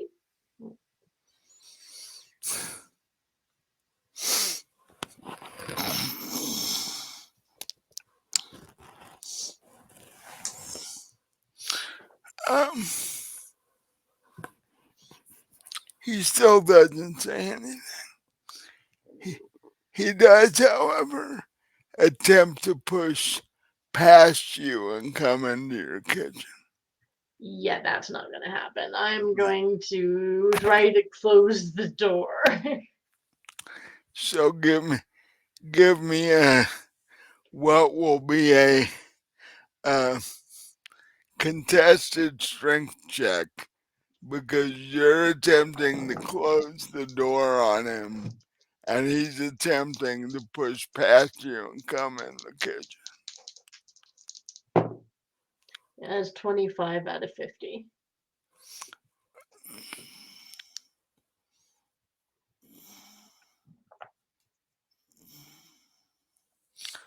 I'll give him the same strength number that you have just to make it easier for me.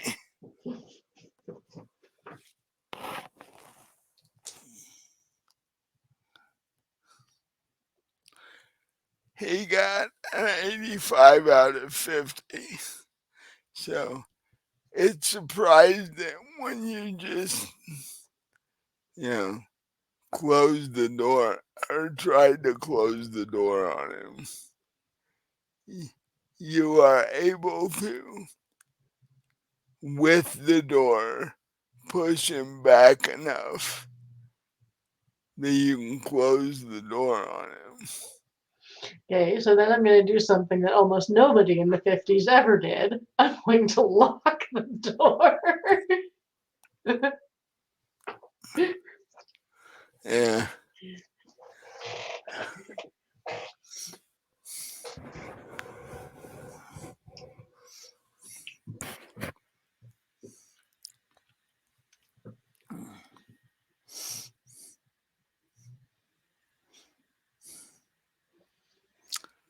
And once you do that, if you look out the window, you'll notice that he just turned and walks away.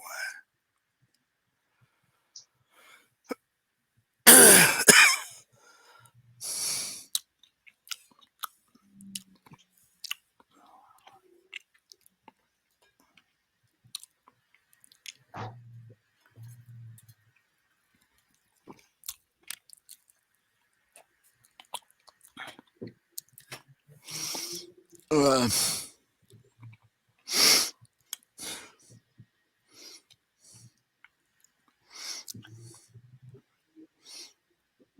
and you're able to go back to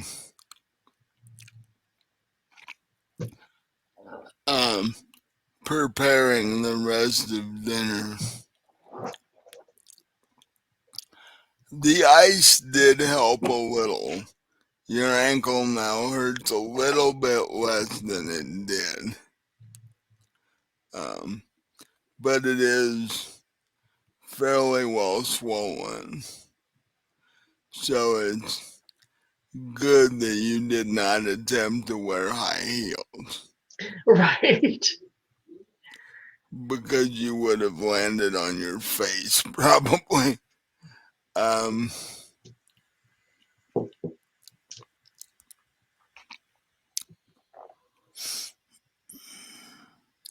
you um,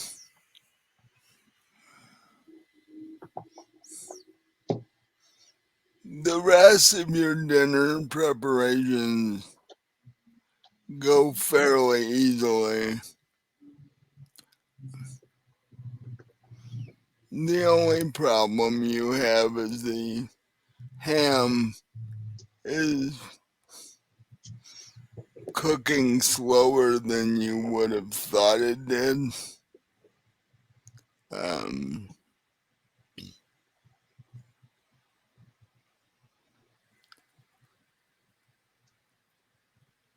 Luckily, you have a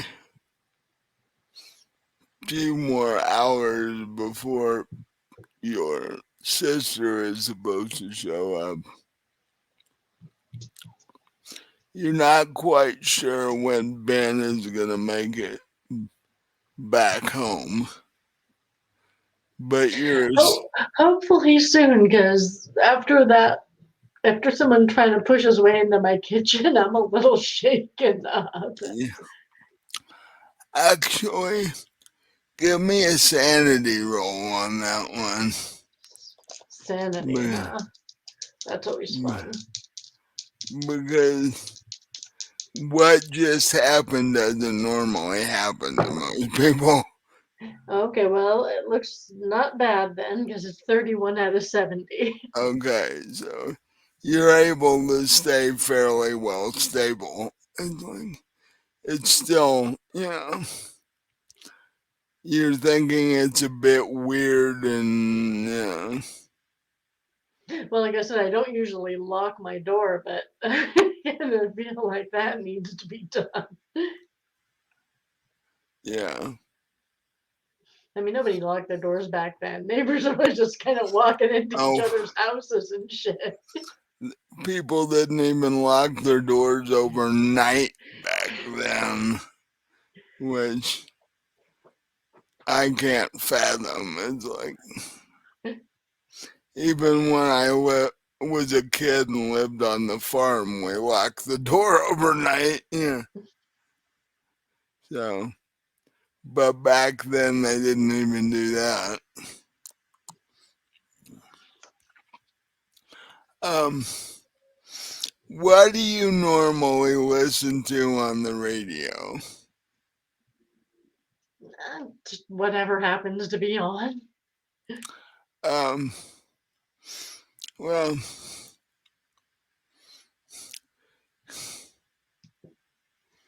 you notice that on the particular station that you're listening to, a Sunday Easter service starts.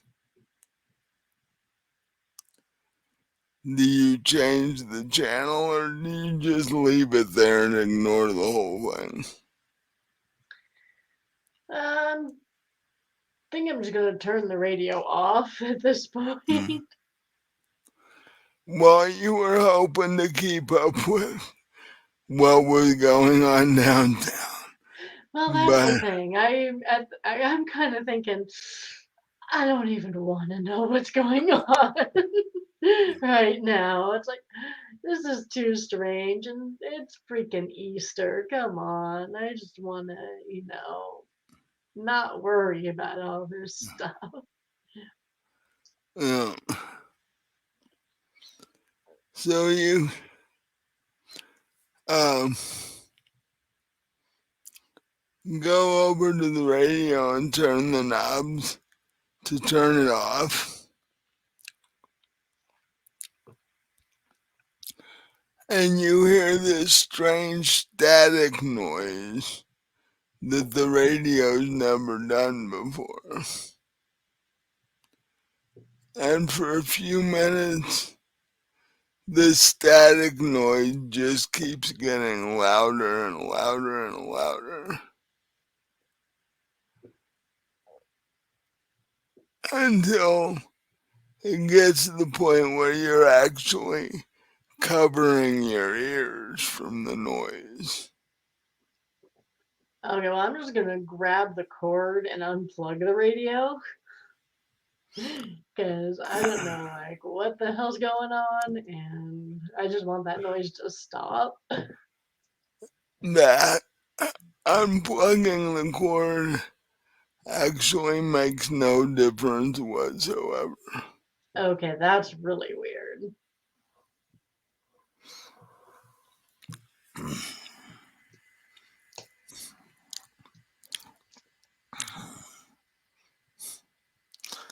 Uh,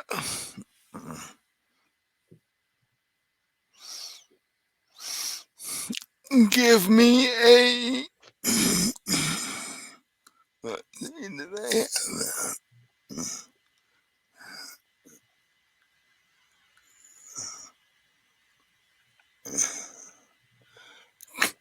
Give me a listen check. Listen, okay. Did, did you put any points in that? Yeah, but I got 79 out of 21, so.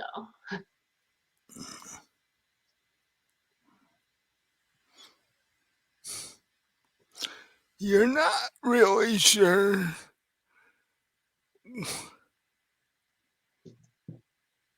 what's going on with the static, but you actually think you hear a voice, a very faint voice come through the static.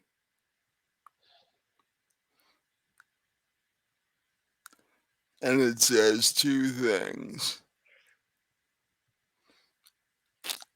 Happy Easter and he's coming. Or at least that's what you think you heard. Okay. Having failed your listen roll, you're not really sure what you think you heard. And is the static continuing or does it stop after that? After that, it stops. Well, thank God for that anyway. But now I'm really like, um, I'm thinking I should call Ben again and just be like, look, someone tried to break into the house, and then the radio started doing some really weird shit, and I I don't know what's going on. Okay. So you give Ben a call and you don't get an answer. He's either working in his lab or he's on the way home, but you don't get an answer. Okay, well, I'm gonna hang up before the answering machine picks up this time. And I'm going to do the only logical thing to do, what anybody in this situation would do. What? Pour myself another damn drink. Well, this is your third gin and tonic. Right, and I'm 5 foot tall, so And yeah. you're 5 foot tall and weigh how much now? Yeah, I never figured out how much I weigh, but I mean, I'm not hefty, so Maybe 100 pounds. yeah. Maybe. So a person 5 foot tall and 100 pounds just chugged your third gin and tonic in about what, 2 hours, three Yeah. hours?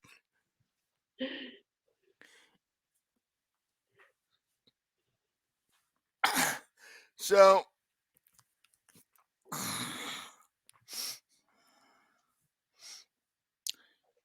well, by the time you finish the third one, two things have occurred. Your side dishes for your dinner are done, and you are currently in a state such that even without the bad ankle, you would be having difficulty standing currently, and everything's a little fuzzy.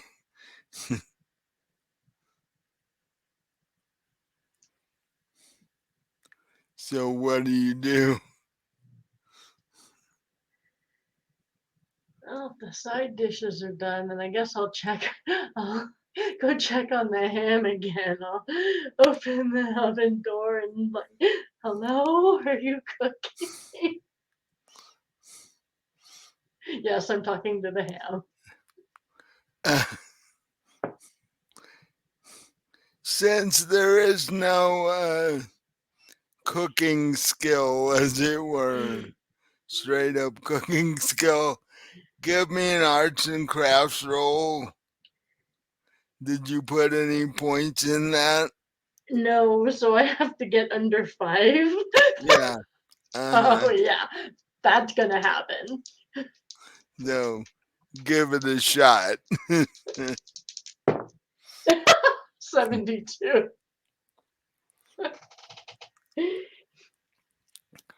uh The ham talks back. It says, yes, I'm cooking. At which point well, I see, slam the door shut and run screaming down the street. actually, that's not far from wrong. Uh, you do think you hear the ham responding. Oh, Uh, jeez. um, g- and give me a sanity check again. Because this day is just getting stranger and stranger as it My, goes. my question first would be, what does the ham say? He says, yes, I'm cooking. I would prefer not to be. Okay, sanity check. Okay, 64 out of 70. I haven't lost it completely. After that, you're just barely like holding it together. So, so I'm gonna call Ben again. uh, Still no answer. Okay, so I am gonna wait for the answering machine to pick up. Okay. And When it picks up, I'm gonna say, the ham is talking. and you are way past tipsy at this point. So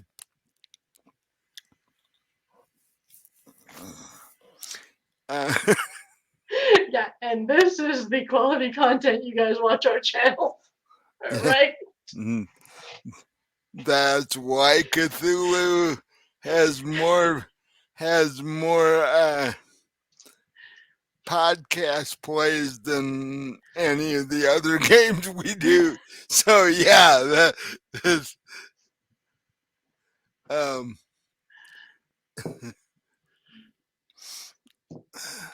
apparently people in Europe like our Cthulhu content. Uh, and given that, I will say if you like what we do, like and subscribe, and give thumbs up on our podcast and all that fun stuff if you watch it on podcast or listen to it on podcast.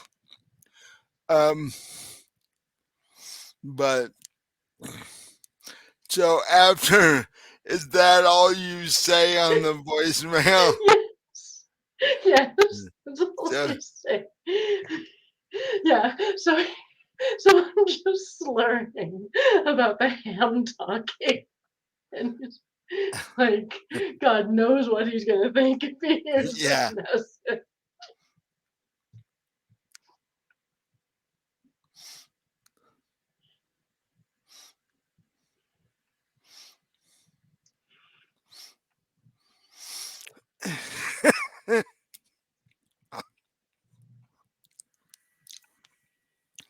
And so other than him talking, what goes what goes through your gin clouded brain right now is I hope it's done by the time he gets here, and by the And time I'm also wondering why he's not answering his phone. yeah. And um you hope it's done by the time your sister shows up. Um,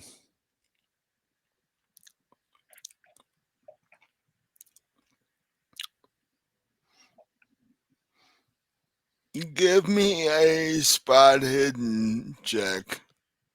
Spot hidden, okay.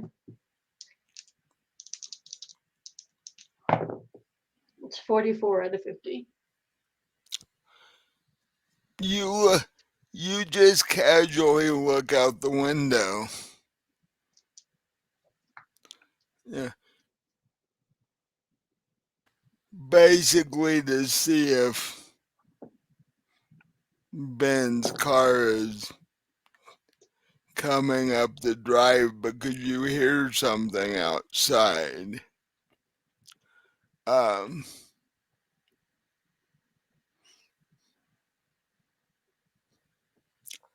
and there are half a dozen people from, and you recognize all of them. They're from your neighborhood, but they're all standing in your side yard, just sort of staring at each other. Okay, well, I'm gonna draw the curtains closed so they can't see in. Oh, they're not even looking at you. I just want to make sure. They're looking, staring quite blankly at each other. Okay, well, I'm gonna close the curtains to make sure they can't see in if they do decide to try to look in the windows. But they're staring at each other, but they're doing so while walking around in a circle. Okay, so that's not normal.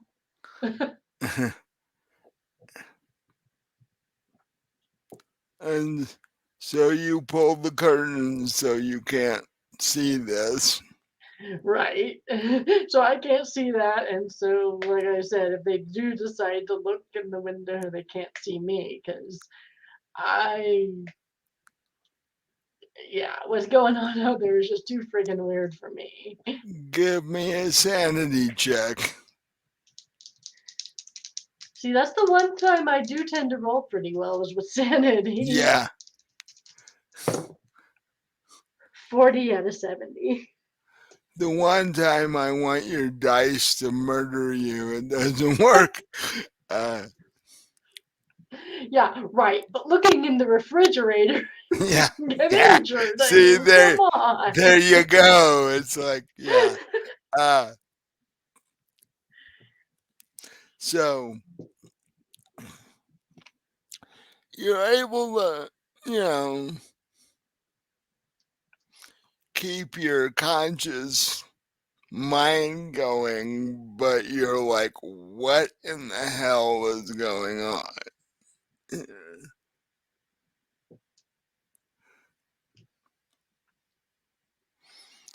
And, you know,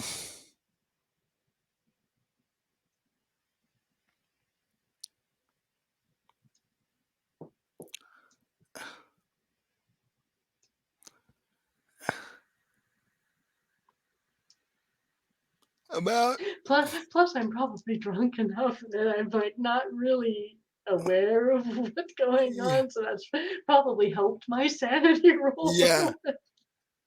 About 10 minutes later, you hear a knock on the uh, front door this time. I'm not going to answer that.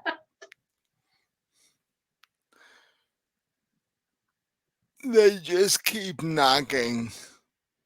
Okay, so I'll hobble over to the front door, and then before I answer or before I open it, I'm gonna call out. Who is it? You don't get a response.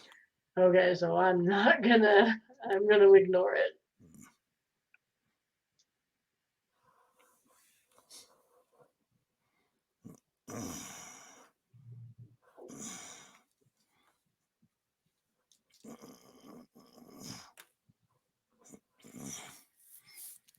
After a while of you not answering the door, it stops.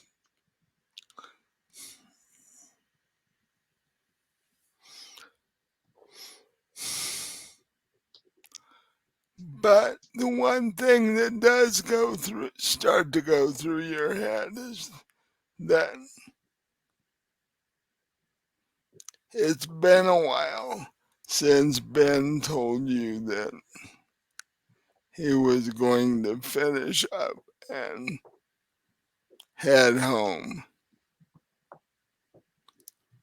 So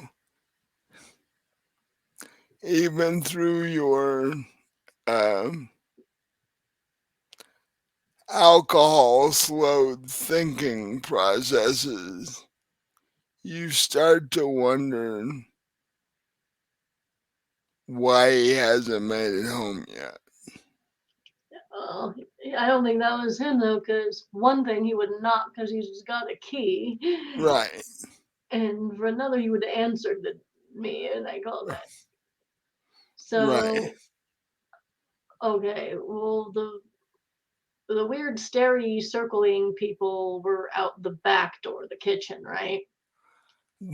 They were standing in your side yard, sort of, um, not quite up to the back door, but you could see them out your kitchen window. Right. So I guess go. I'm gonna pull the curtain aside in the front just a little and peek out the front window, like real cautiously, and see if I can see anything in the front yard. Give me a spot hidden check. Nothing. 82 out of 50. Well, I guess that doesn't really apply because when you look out the window, the 6 people that were in the circle in your side yard are standing just off of your front door. The same 6 people. Are they still doing their weird little circly thing? Yeah. Okay, so I'm just gonna go back in the kitchen. I, you know what? I think I'm gonna check on the ham again.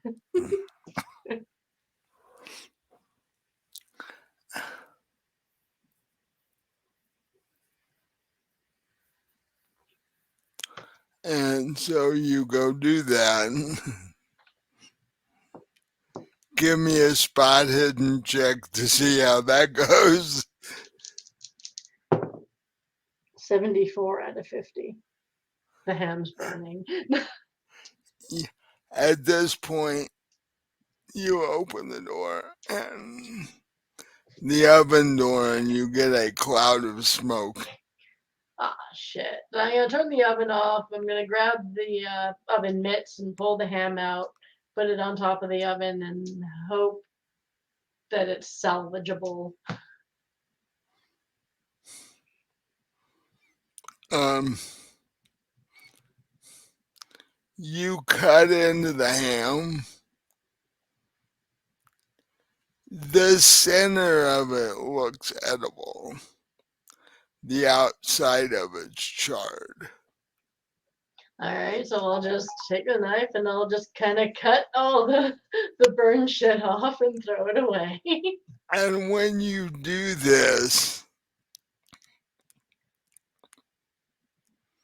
give me a listen check. Oh, come. Oh, no, no, no, no. The ham is not gonna start screaming.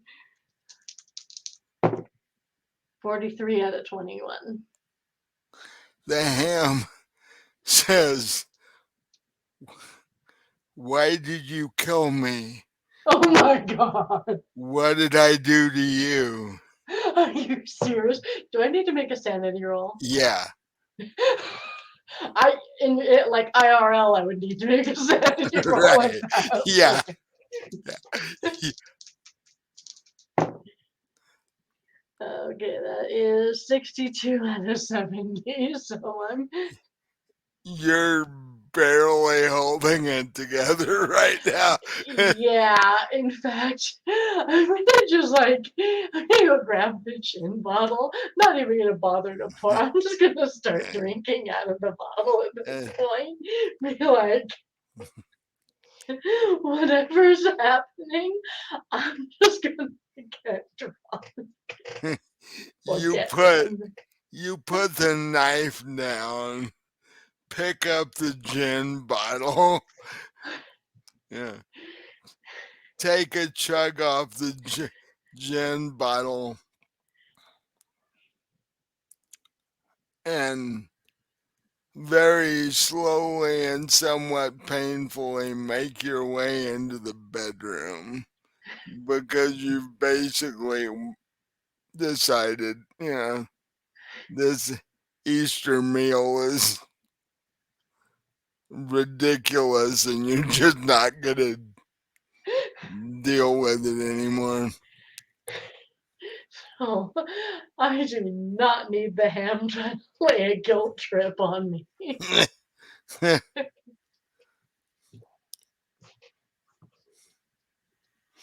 So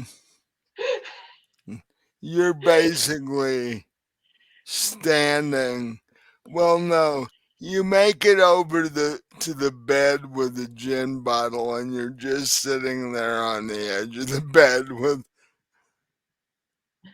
the bottle in your hand.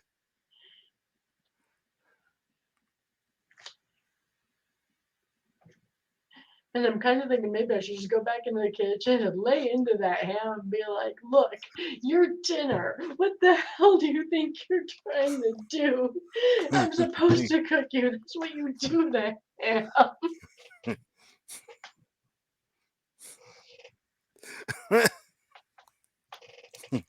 Do you want to do that? Okay.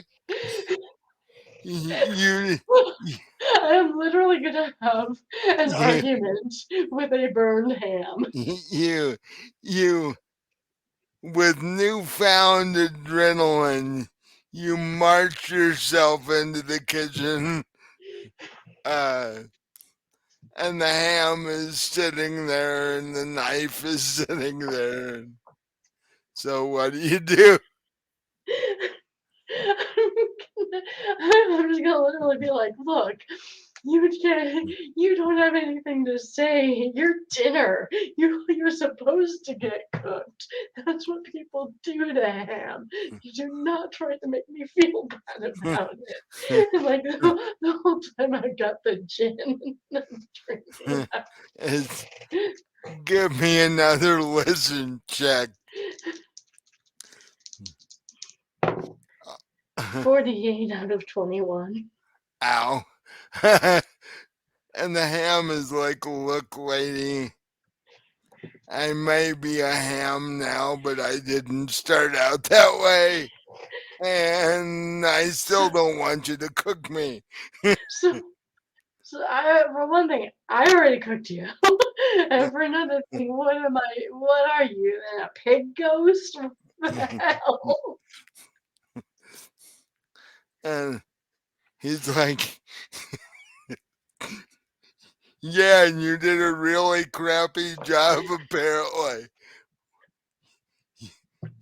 You you almost charred me to.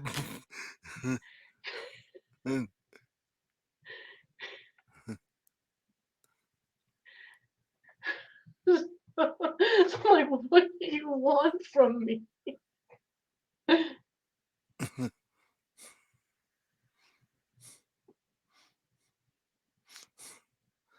um, it doesn't respond to that. It's, it's, So I'm gonna tell him, look, you're gonna get eaten, whether you want to or not.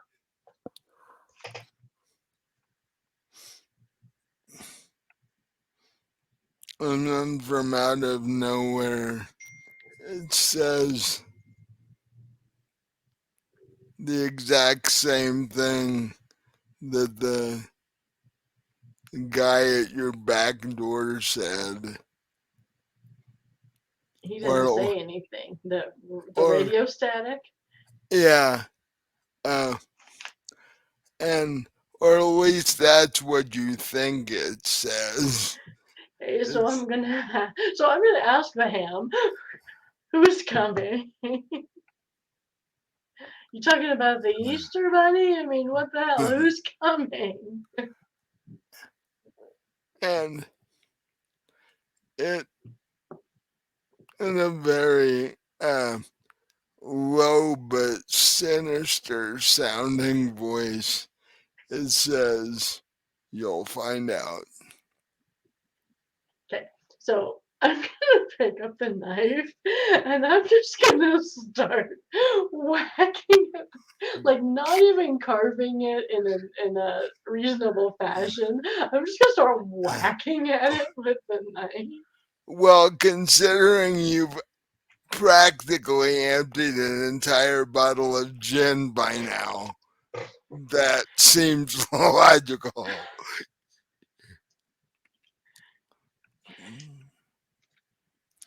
Um, give me a dex check for doing this. What does three zeros mean? It's That 100. oh, okay, so that's a botch.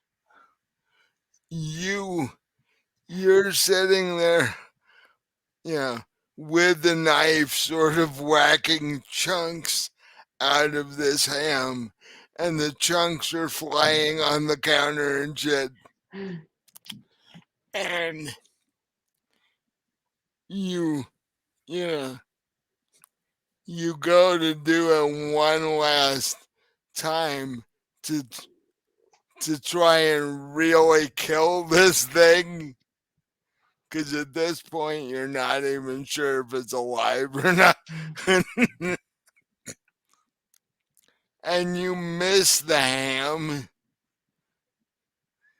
and you hit your index finger and blood spurts everywhere, and you look down and your index finger is like barely, you can see the bone in your finger because you were like blam. You did the cleaver move with the, the carving knife and you just about cut your own finger off. So there's blood uh, spurting, and but the upside is you now don't feel your ankle anymore because your what you did to your finger just blew the pain in your ankle away. Oh, okay, so I'm not gonna bleed out from that. Not from one finger, No. although as bad as you chopped a hole in it. Yeah. Right, but it's not a fatal injury. And I don't think 911 was a thing in this place. Didn't think so. Well, being a former nurse's aide, I probably have some knowledge on how to stop bleeding. Yeah. So I'm You gonna forget the damn ham for now. I pretty much killed it anyway. And I'm gonna run to the bathroom and like, go through the first aid kit under the sink and see if I've got any. I'm sure I've got a roll of gauze or something. yeah.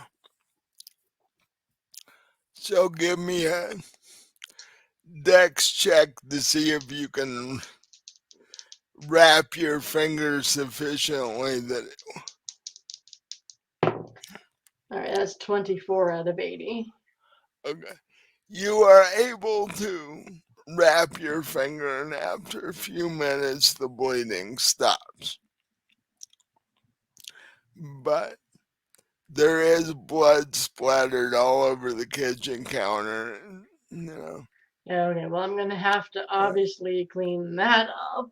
and ham chunks, and you know, Yeah, I'm gonna like take what's left of the ham and dump it in the trash as well, and like all the chunks. I'm just gonna get rid of that fucking thing because the ham's scary. So I'm and gonna throw the scary ham away. and, and I'm gonna, take bleach and stuff and clean up the blood, and then I'm gonna finish the bottle of gin, and I'm gonna open the second one and just be like, "This Easter sucks. This is the worst freaking Easter I have ever had." and then something pops into your head. What are you gonna do when Ben gets home and your sister shows up? How are you gonna explain that you burnt the ham, threw it away, and then by the time they get there, you've gone through 2 bottles of gin? Well, I'm gonna tell them the ham was possessed, so it had to be thrown away because we do not want to eat possessed ham.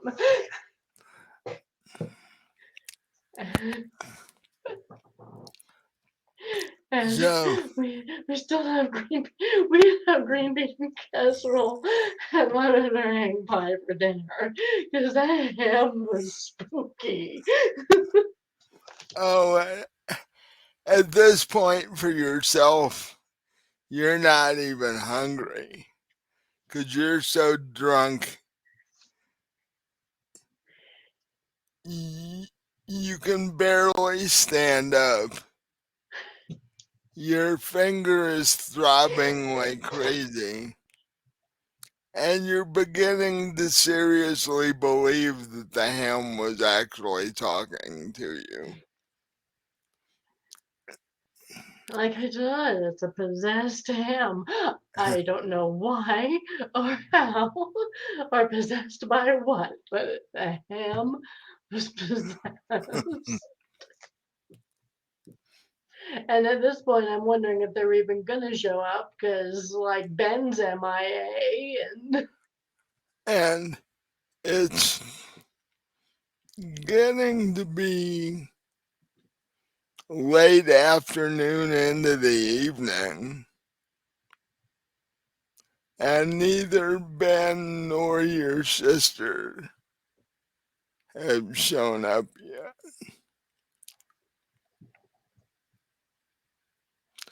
But you don't even really care about that right now because you have strange looking people dancing in circles in front of your front door. And you have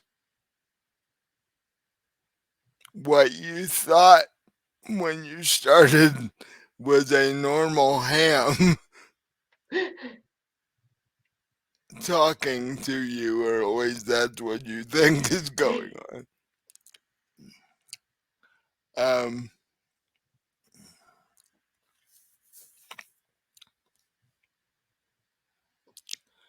so, what do you do at this point? well, I'm gonna try to call Ben again. Mm, no answer. Guys, I'll wait for the answering machine. Okay.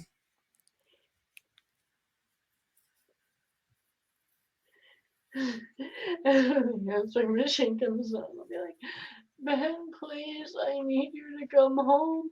I burned the ham and then it started saying scary things and I chopped it up and I almost cut my finger off.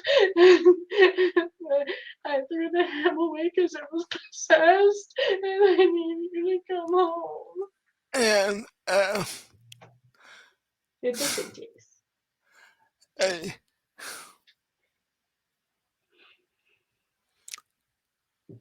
you play the message back to make sure you got everything, and you realize just how drunk you sound on the answering machine.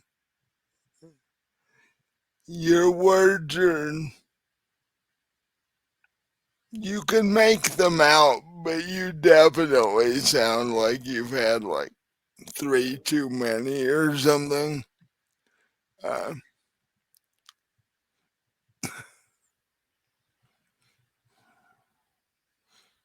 um,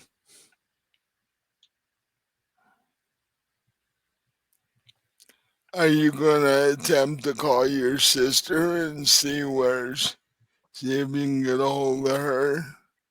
Actually, I probably should. Because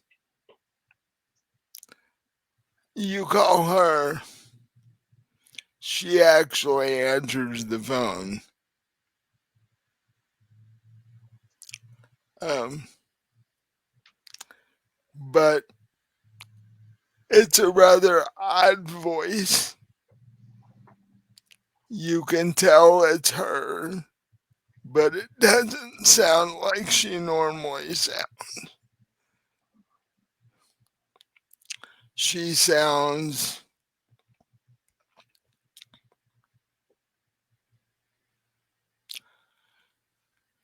she sounds almost happy to the point of bouncy, if you know what I Hmm. mean.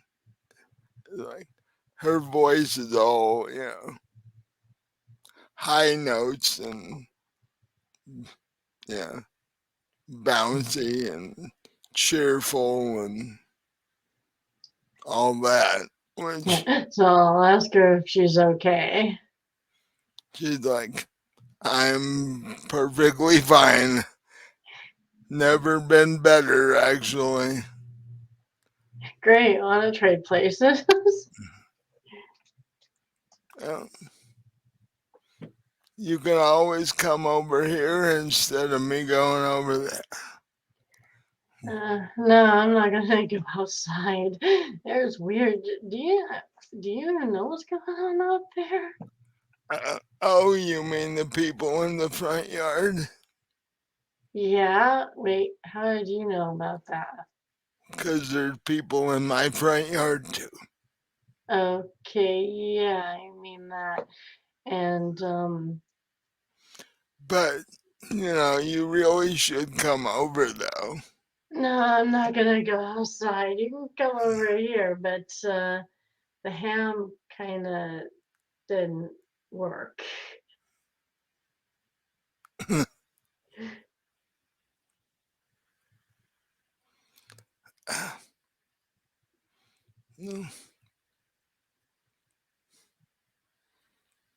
Says I can't go anywhere. I hurt my ankle and I'm really drunk.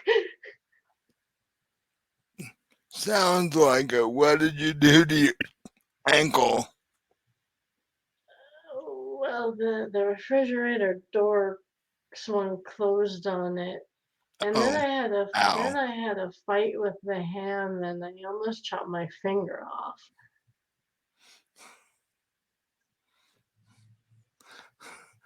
Sounds like you're not having a great day, sis.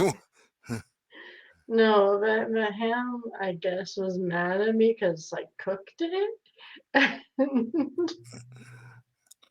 And between you sounding incredibly drunk and her sounding like incredibly cheerful, She's like, "Oh, it's just a ham. Everything will be fine." Yeah, and I can't get a hold of Ben. "Oh, he's here." He's there as in at your house? "Yeah, Why? um, we've been having a little chat, About? the three of us." What about the three of us? "That's why I said you should come over." Uh, why don't you guys come over here? "I guess we could." You can get around better than I can. "Well, yeah, I didn't know you were in that kind of condition right now." Um,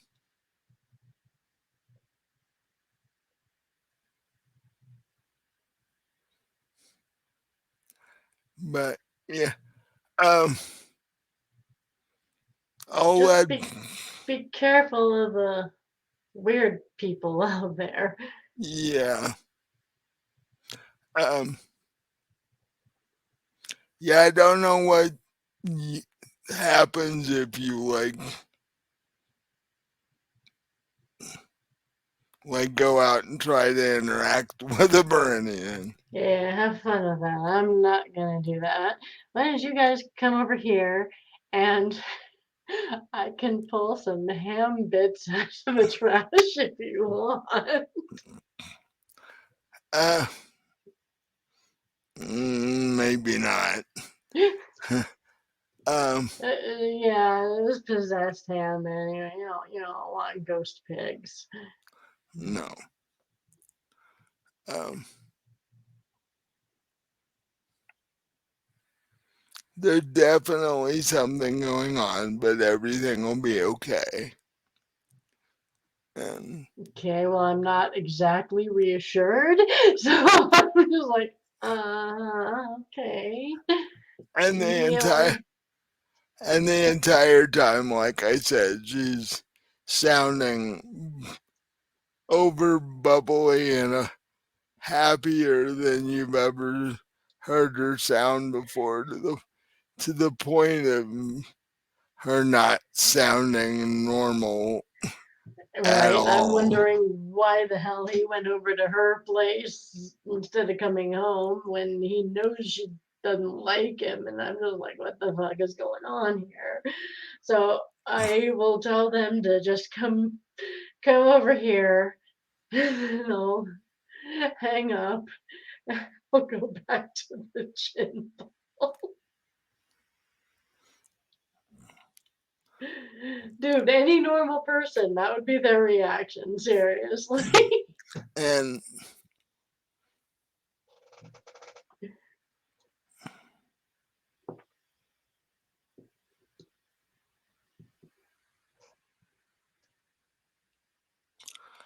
uh, like maybe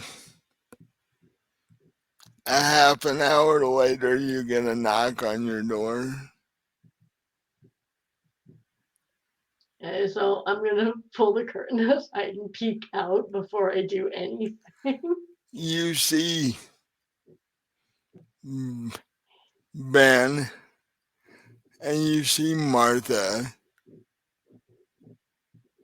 and if you take a wider look out the window,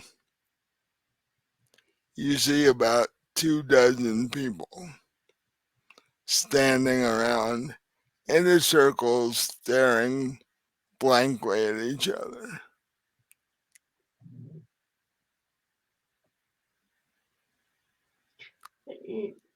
So I guess I'll open the door to let the two of them in and then I'll shut it and lock it.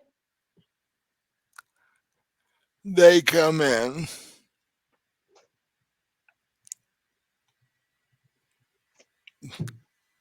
They sit out on the couch in the living room, and Ben sees your ankle and your finger all wrapped up and such. And he sees a, a bottle and a half, an empty, one empty bottle, and the second bottle's half empty. And Martha hands you the bottle of wine that she brought.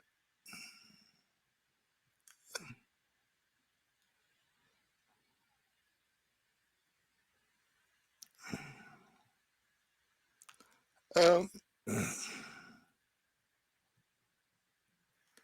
and Ben's like, what in the world's been going on here? Uh, One of those creepy people tried to break into the kitchen, but I shut the door. And then the ham started talking to me, and it was possessed and scary. And then it got burned, and I took it out of the oven, and it it got mad at me because I cooked it, so I started chopping it up. And then I chopped my finger off almost, and then I threw the ham away because it was possessed. And they're, you say this, and they're both looking at you like you're crazy. Like you're absolutely bonkers. No, I swear it was really weird and creepy, and I don't like that ham because that ham is weird. Yeah. And then I guess I drank a little bit, and Martha goes, points to the bottle and a half and goes, a little bit, huh? I'd hate, okay. I'd hate to see when you were having a real problem. Okay, so more than a little bit, I guess I'm kind of drunk. And But that's not why the ham was talking to me. The ham talking to me is why I'm at this point, it could go either way. drunk. You're like, am I drunk because the ham was talking to you, or are you, or it was, are you, is the ham talking to you because you're drunk? You can't tell either way. But the ham is in the garbage can in the kitchen if you want to go talk to it, because I'm sure it has more to say. Ben's like, maybe it can tell us what's going on. Well, somebody needs to, and why the hell did you go over to Martha's house instead of coming home? Um, that's what we need to talk to you about. Okay, because, if you're gonna suggest a threesome, I'm gonna say right no right now, because she's my sister. No, not even close. Good, because today can't get any weirder than it already is. Martha um, stands up, walks over to you, and hugs you at this point. Says, I just found out I was pregnant. By who? You're not even seeing anybody. Oh, um, well, I sort of have been. So I look at her, and I look at Ben, and I'm like, the fuck? She doesn't even like you. What the fuck? Uh, Martha at that point is like, oh,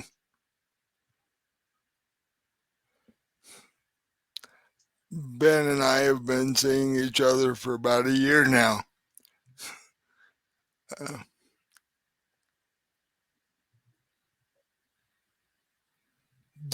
However, didn't know I was going to get pregnant though.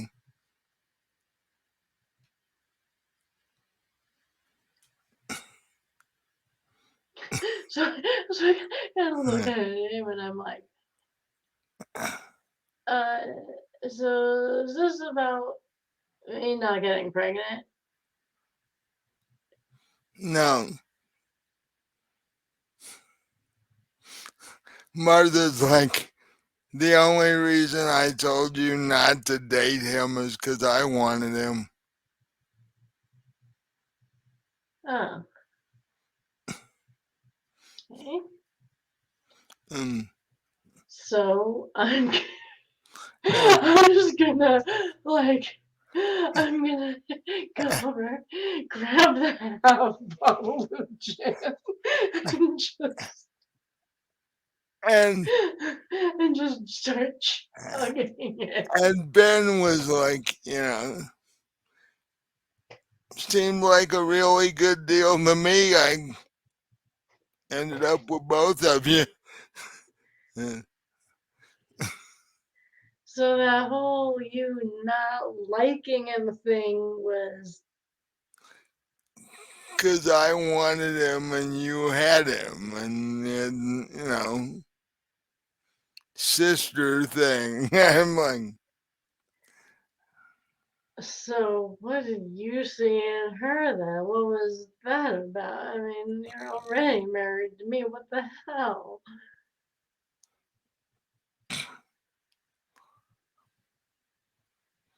she offered.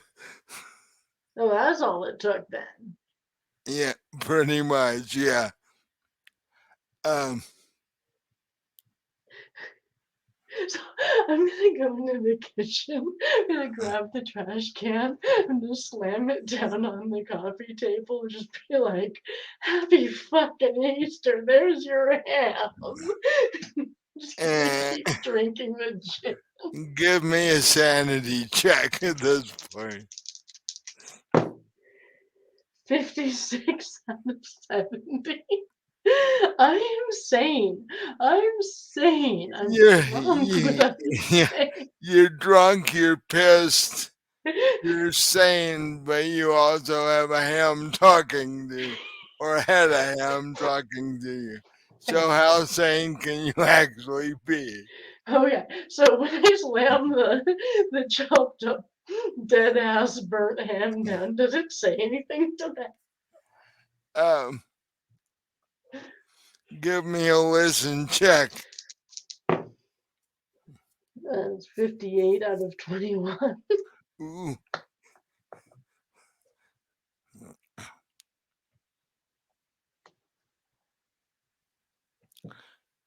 um, it says you should have asked me. I could have told you about those two. Do they hear it?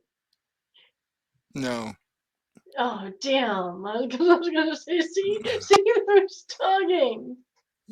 you're the only one that hears it. So at that point, I just chug some more gin, and I'm like, even the fucking ham knew. Yeah, At this point, I'm just sobbing, yeah. like sloppily chugging gin, just crying. Fucking mess. Yeah, Jen is dribbling down your chin as you're trying to chug the rest of the bottle. Uh, then you get a knock on the door,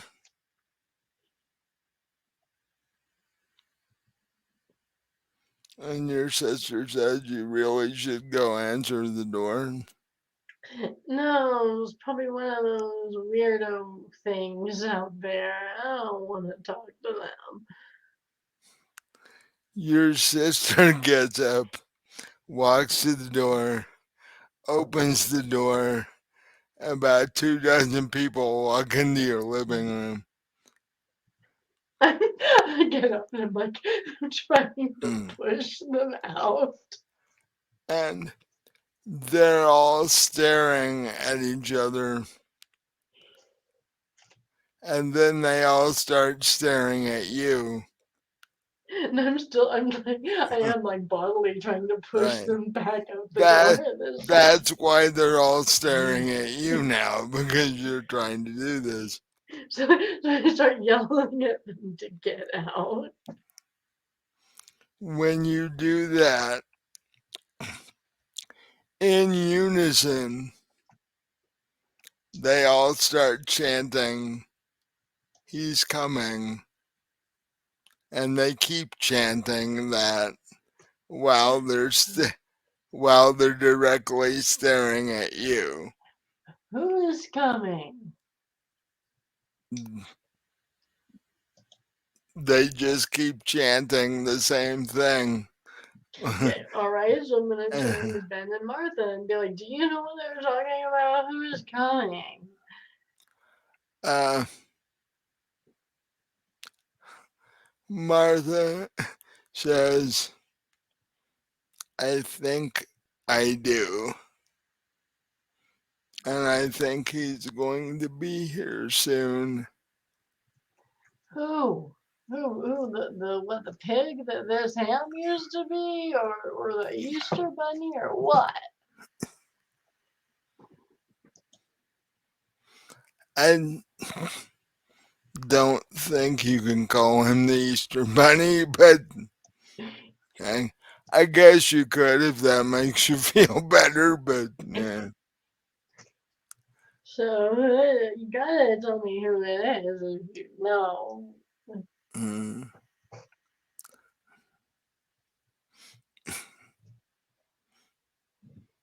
And then the 2 dozen people that were staring at you start dancing around in a circle in your living room. And Ben and Martha start dancing with them. So I'm just gonna say what I said before. This is the worst fucking Easter I've ever had. Like, just keep drinking. And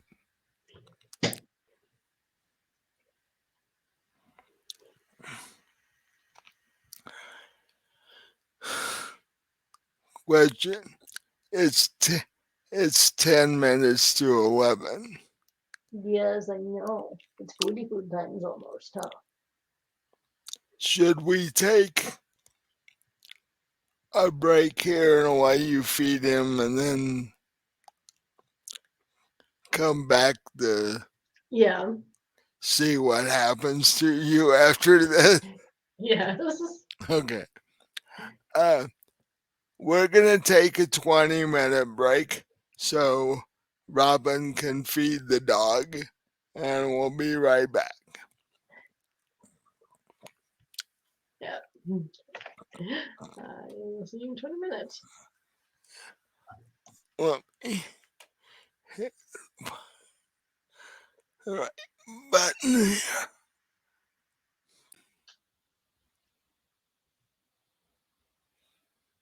Hello and welcome back to uh, our Easter Cthulhu episode.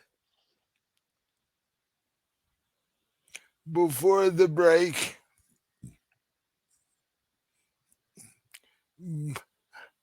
Bonnie and Ben and Martha are standing in Ben and Bonnie's living room, along with 2 dozen other people who are staring at each other, not saying anything other than chanting, "He is coming," and dancing around in a circle in the living room.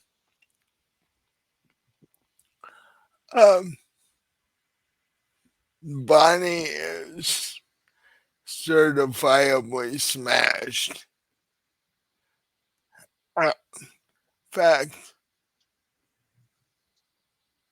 another half bottle, and she will have been through 2 bottles of gin in the last few hours. Uh, oh, yeah, and she just found out that her sister is pregnant by her husband, which helped her day immensely after that. Oh, yeah, especially since she and Ben have been trying to get pregnant, but it hasn't happened yet. So, yeah, she's real happy right now. And the ham just told her that even he knew about it. She's the only one that didn't know about it.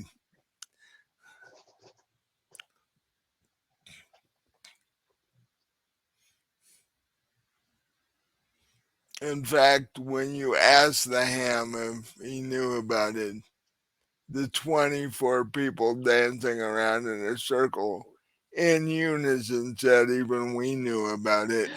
Oh, God. Yeah. Bonnie was the only one who didn't know about it. But that's what happens when you're a 50s housewife. You're the last one to find out anything. Dude, even the possessed ham knew. That's just Right, yeah. bad. Uh, uh,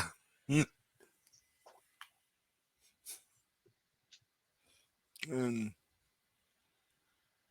Martha says, because all of the because of all the excitement, I think I should sit down. And she sits down on the sofa, and Ben sits next to her.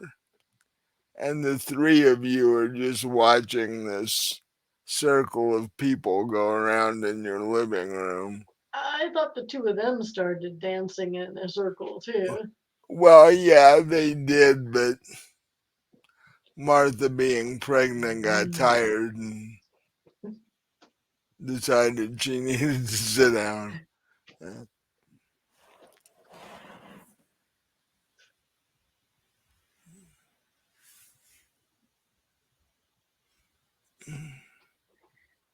So I'm gonna just demand again to know who's coming because obviously, again, this is something everybody knows but me. It's like, who is coming? Um, it won't be long now, you'll find out. And actually, Ben and Martha don't know either. But the 24 people dancing in a circle in your living room do know. I just assumed they knew too. No, Martha and Ben have no idea. Hmm.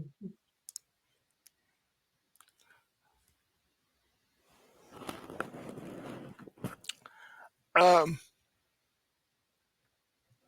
and at this point, even though if you look out your window, it is overcast and a little windy, but it doesn't look like anything like rain or anything like. But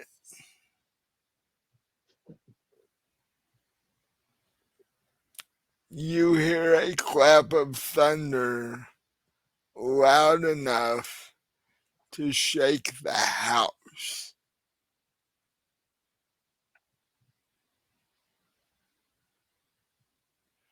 And then directly after that, you see a lightning strike hit the tree in your front yard, and the tree bursts into flames. And then everything goes dark.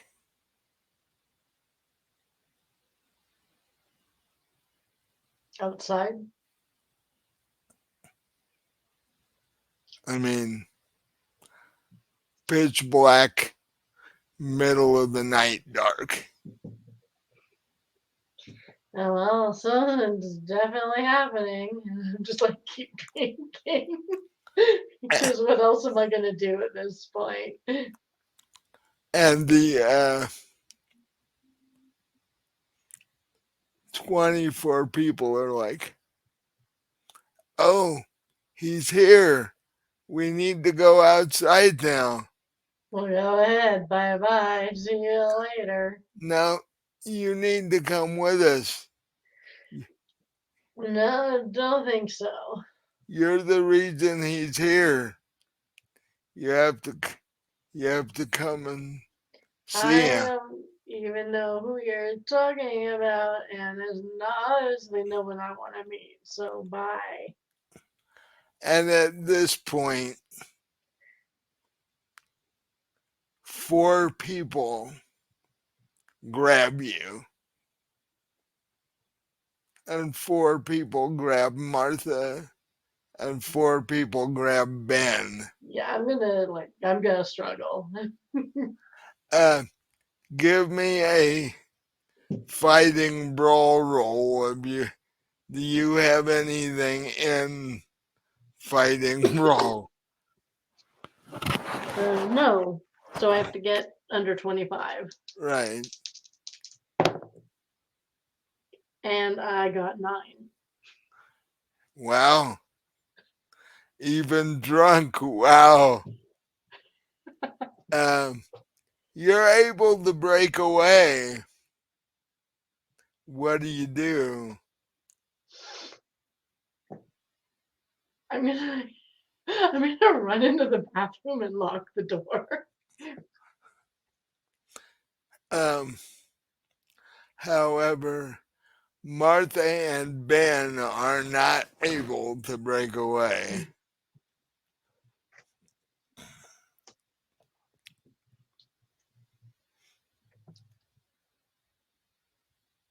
But I don't care about either of them. Are you kidding me? And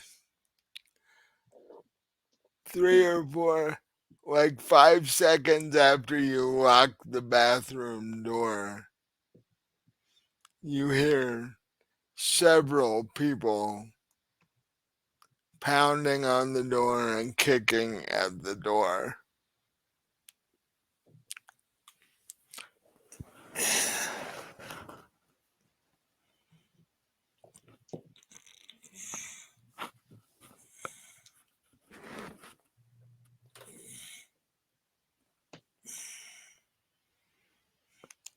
And even though the bathroom door is holding, they continue to pound. What do you do? Well, I finished the bottle of gin that I'm still holding. I took into the bathroom with me. Okay, you finish the bottle of gin. You're even drunker than you were. And they're still trying to get in the door. And if you look out the bathroom window, it looks like it's midnight outside.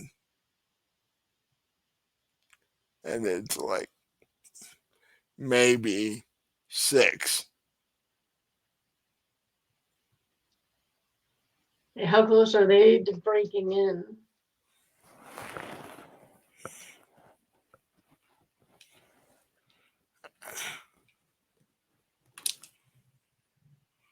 Um, as you finish the bottle of gin, this the bathroom door starts to crack. Well, if they manage to get in, I'm just gonna start swinging the bottle because if I'm gonna go down, I'm gonna go down fighting. So hopefully crack a few heads with the empty bottle.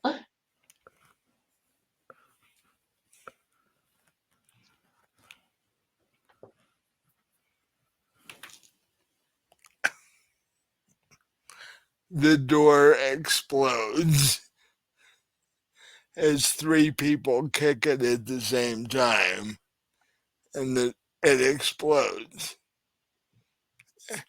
And six people walk into the bathroom. So yeah, I just start like swinging the bottle around. Have you noticed that none of my Cthulhu characters go quietly? They always fight. None of them end up with real weapons, though. Is always stuff like bottles and shit like. Hey, it's better than the pocket knife, which one of them had, Yeah, like a Swiss Army knife. yeah.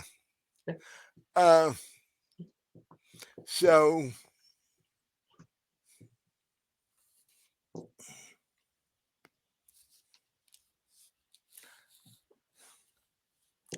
so we're just about to step into a combat that I didn't see coming. I didn't think you would do this. Okay, so uh,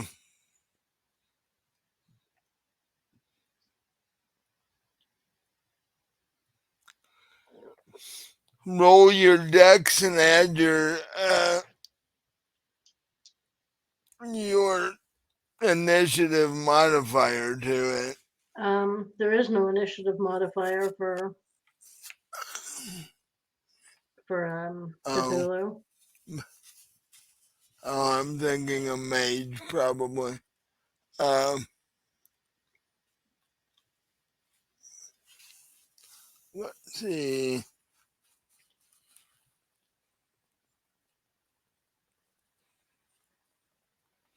Okay. Basically, you just roll your decks, and whoever has the higher decks goes first. Okay, that was 58 out of 80. I'm gonna roll one time for all eight of them, I thought there were six. or six of them. I was thinking of eight initially, and I cut it down to six. I mean, I'm outnumbered anyway. Because I was thinking about the size of your bathroom. Yeah, nine people in a bathroom. Seven's gonna be bad enough.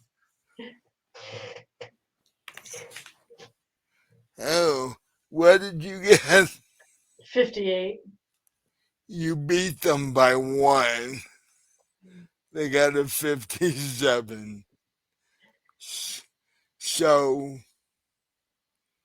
there's now six people crowded into your bathroom with you, and you have a bottle in your, an empty gin bottle in your hand.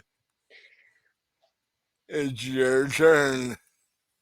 Well, I'm gonna just swing at it. The whoever's the closest to me, the guy in the front of the little group. Okay.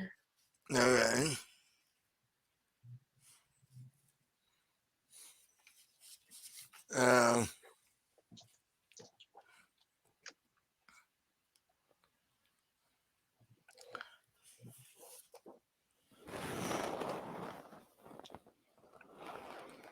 you swing.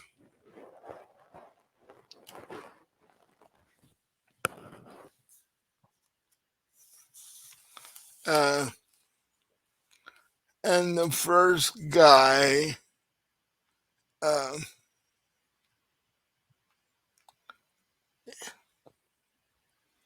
is able to dodge the bottle because even though you're swinging,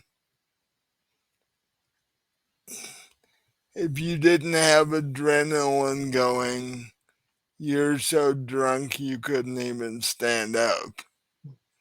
So he dodges the first bottle and swings at you. All right. Can I roll to dodge? You can. Uh, I'll roll the hit you while you roll the Okay. dodge. It's 25 out of 70. He gets a 65 to hit you. Um, which he misses because you are able to dodge, although there aren't very many places to dodge in your bathroom. I jump into the bathtub. And then the second one, the the other five see you do this and rush toward the bathtub if you can rush. uh, they take 2 steps and they're in the bathtub. Right. Yeah. Um. So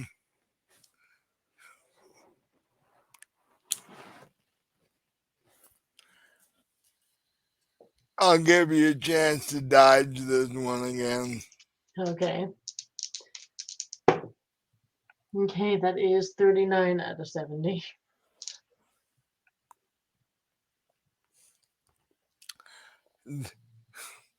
They hit you because their score was lower than yours. Hmm. They got a 29. So the six the five other people that move toward the bathtub just start pummeling you. Uh, and eventually you said you had how many hit points left? 6. Um,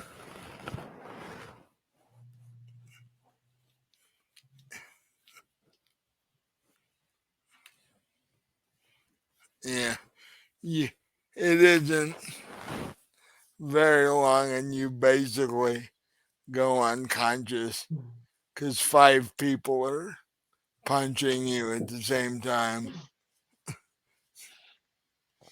Um,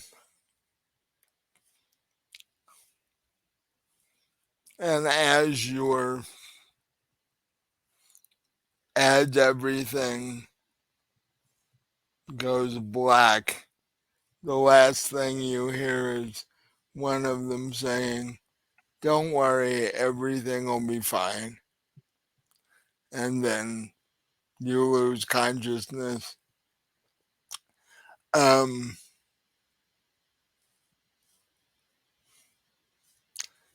you wake up.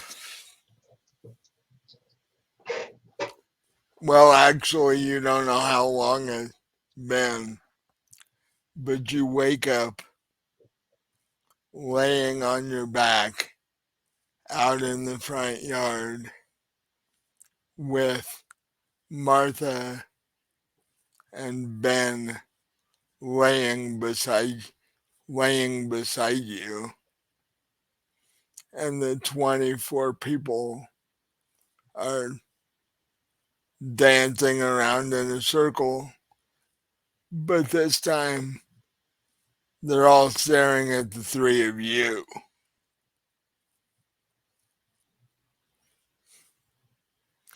And even though it's, midnight black outside, you see this as the three of you look up. You see this large winged, you see a shadow of a large winged creature flying above you. Okay. And as the 24 people see it, they start chanting, "He's here." And then it lands.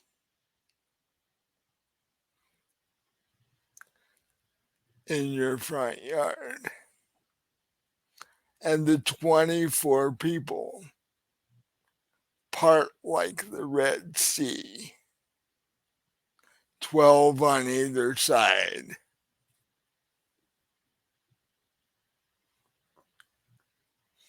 And the last thing you consciously remember is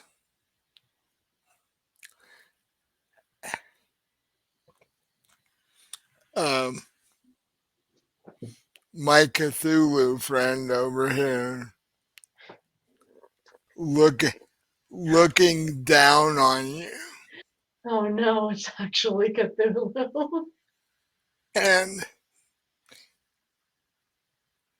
our little story ends with the three of you, well, four of you because Martha's pregnant, being sacrificed God. to Cthulhu himself. Happy fucking Easter. Yep. And and that's the way our story ends.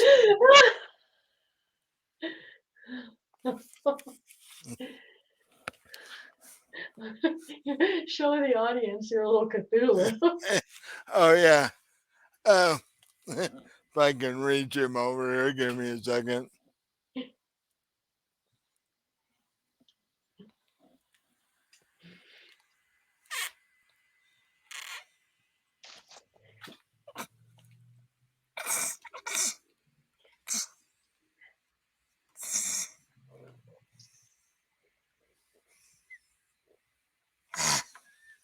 Ah, he fell over. Oh, okay.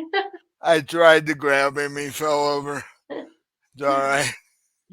Um, but Definitely not the best Easter ever. for for those of you and who don't know what Cthulhu looks like, Google a picture of it. um, I have a T-shirt with him actually holding the planet in his arms.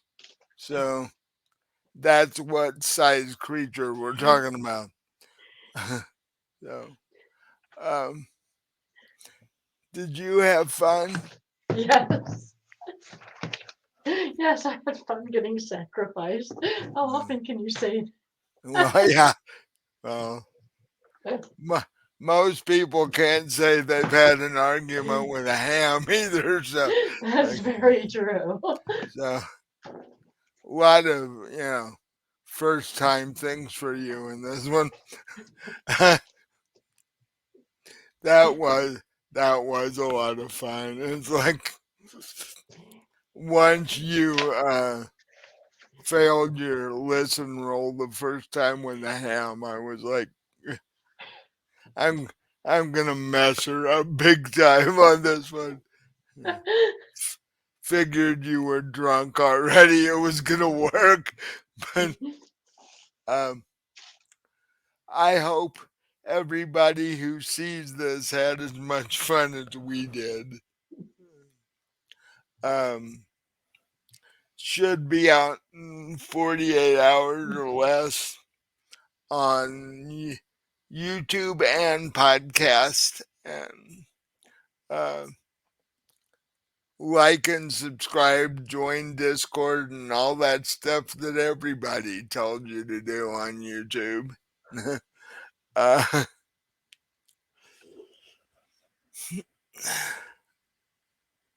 I figured, what better way to spend Easter than to be sacrificed to Right. Cthulhu? It's like sure beats your standard Easter meal. Uh, so, and Yes, next, I wonder how you're going to top that with the 4th of July Cthulhu. Isn't that the next Cthulhu we're doing? actually, it is. It's a while before we get to do another one. I have an idea. I had an idea for last 4th of July that didn't quite work out, so I'm gonna see if this one, if it does this time. Um, that one will take me some time to put together, though it's rather extensive. Um, and join us or watch for our video next week because we'll be back to Fallen Dragons, and Melody will actually hopefully be back. Um, and buy all of Robin's books because she's a starving writer and needs all the help she can get. Uh, how is book 6 coming? Or It's coming.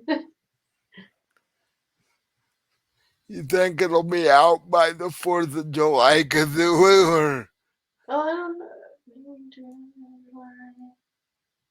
If not, then probably not much after that. Maybe July, August. okay, that's cool. Well, we will let you know when that one happens. And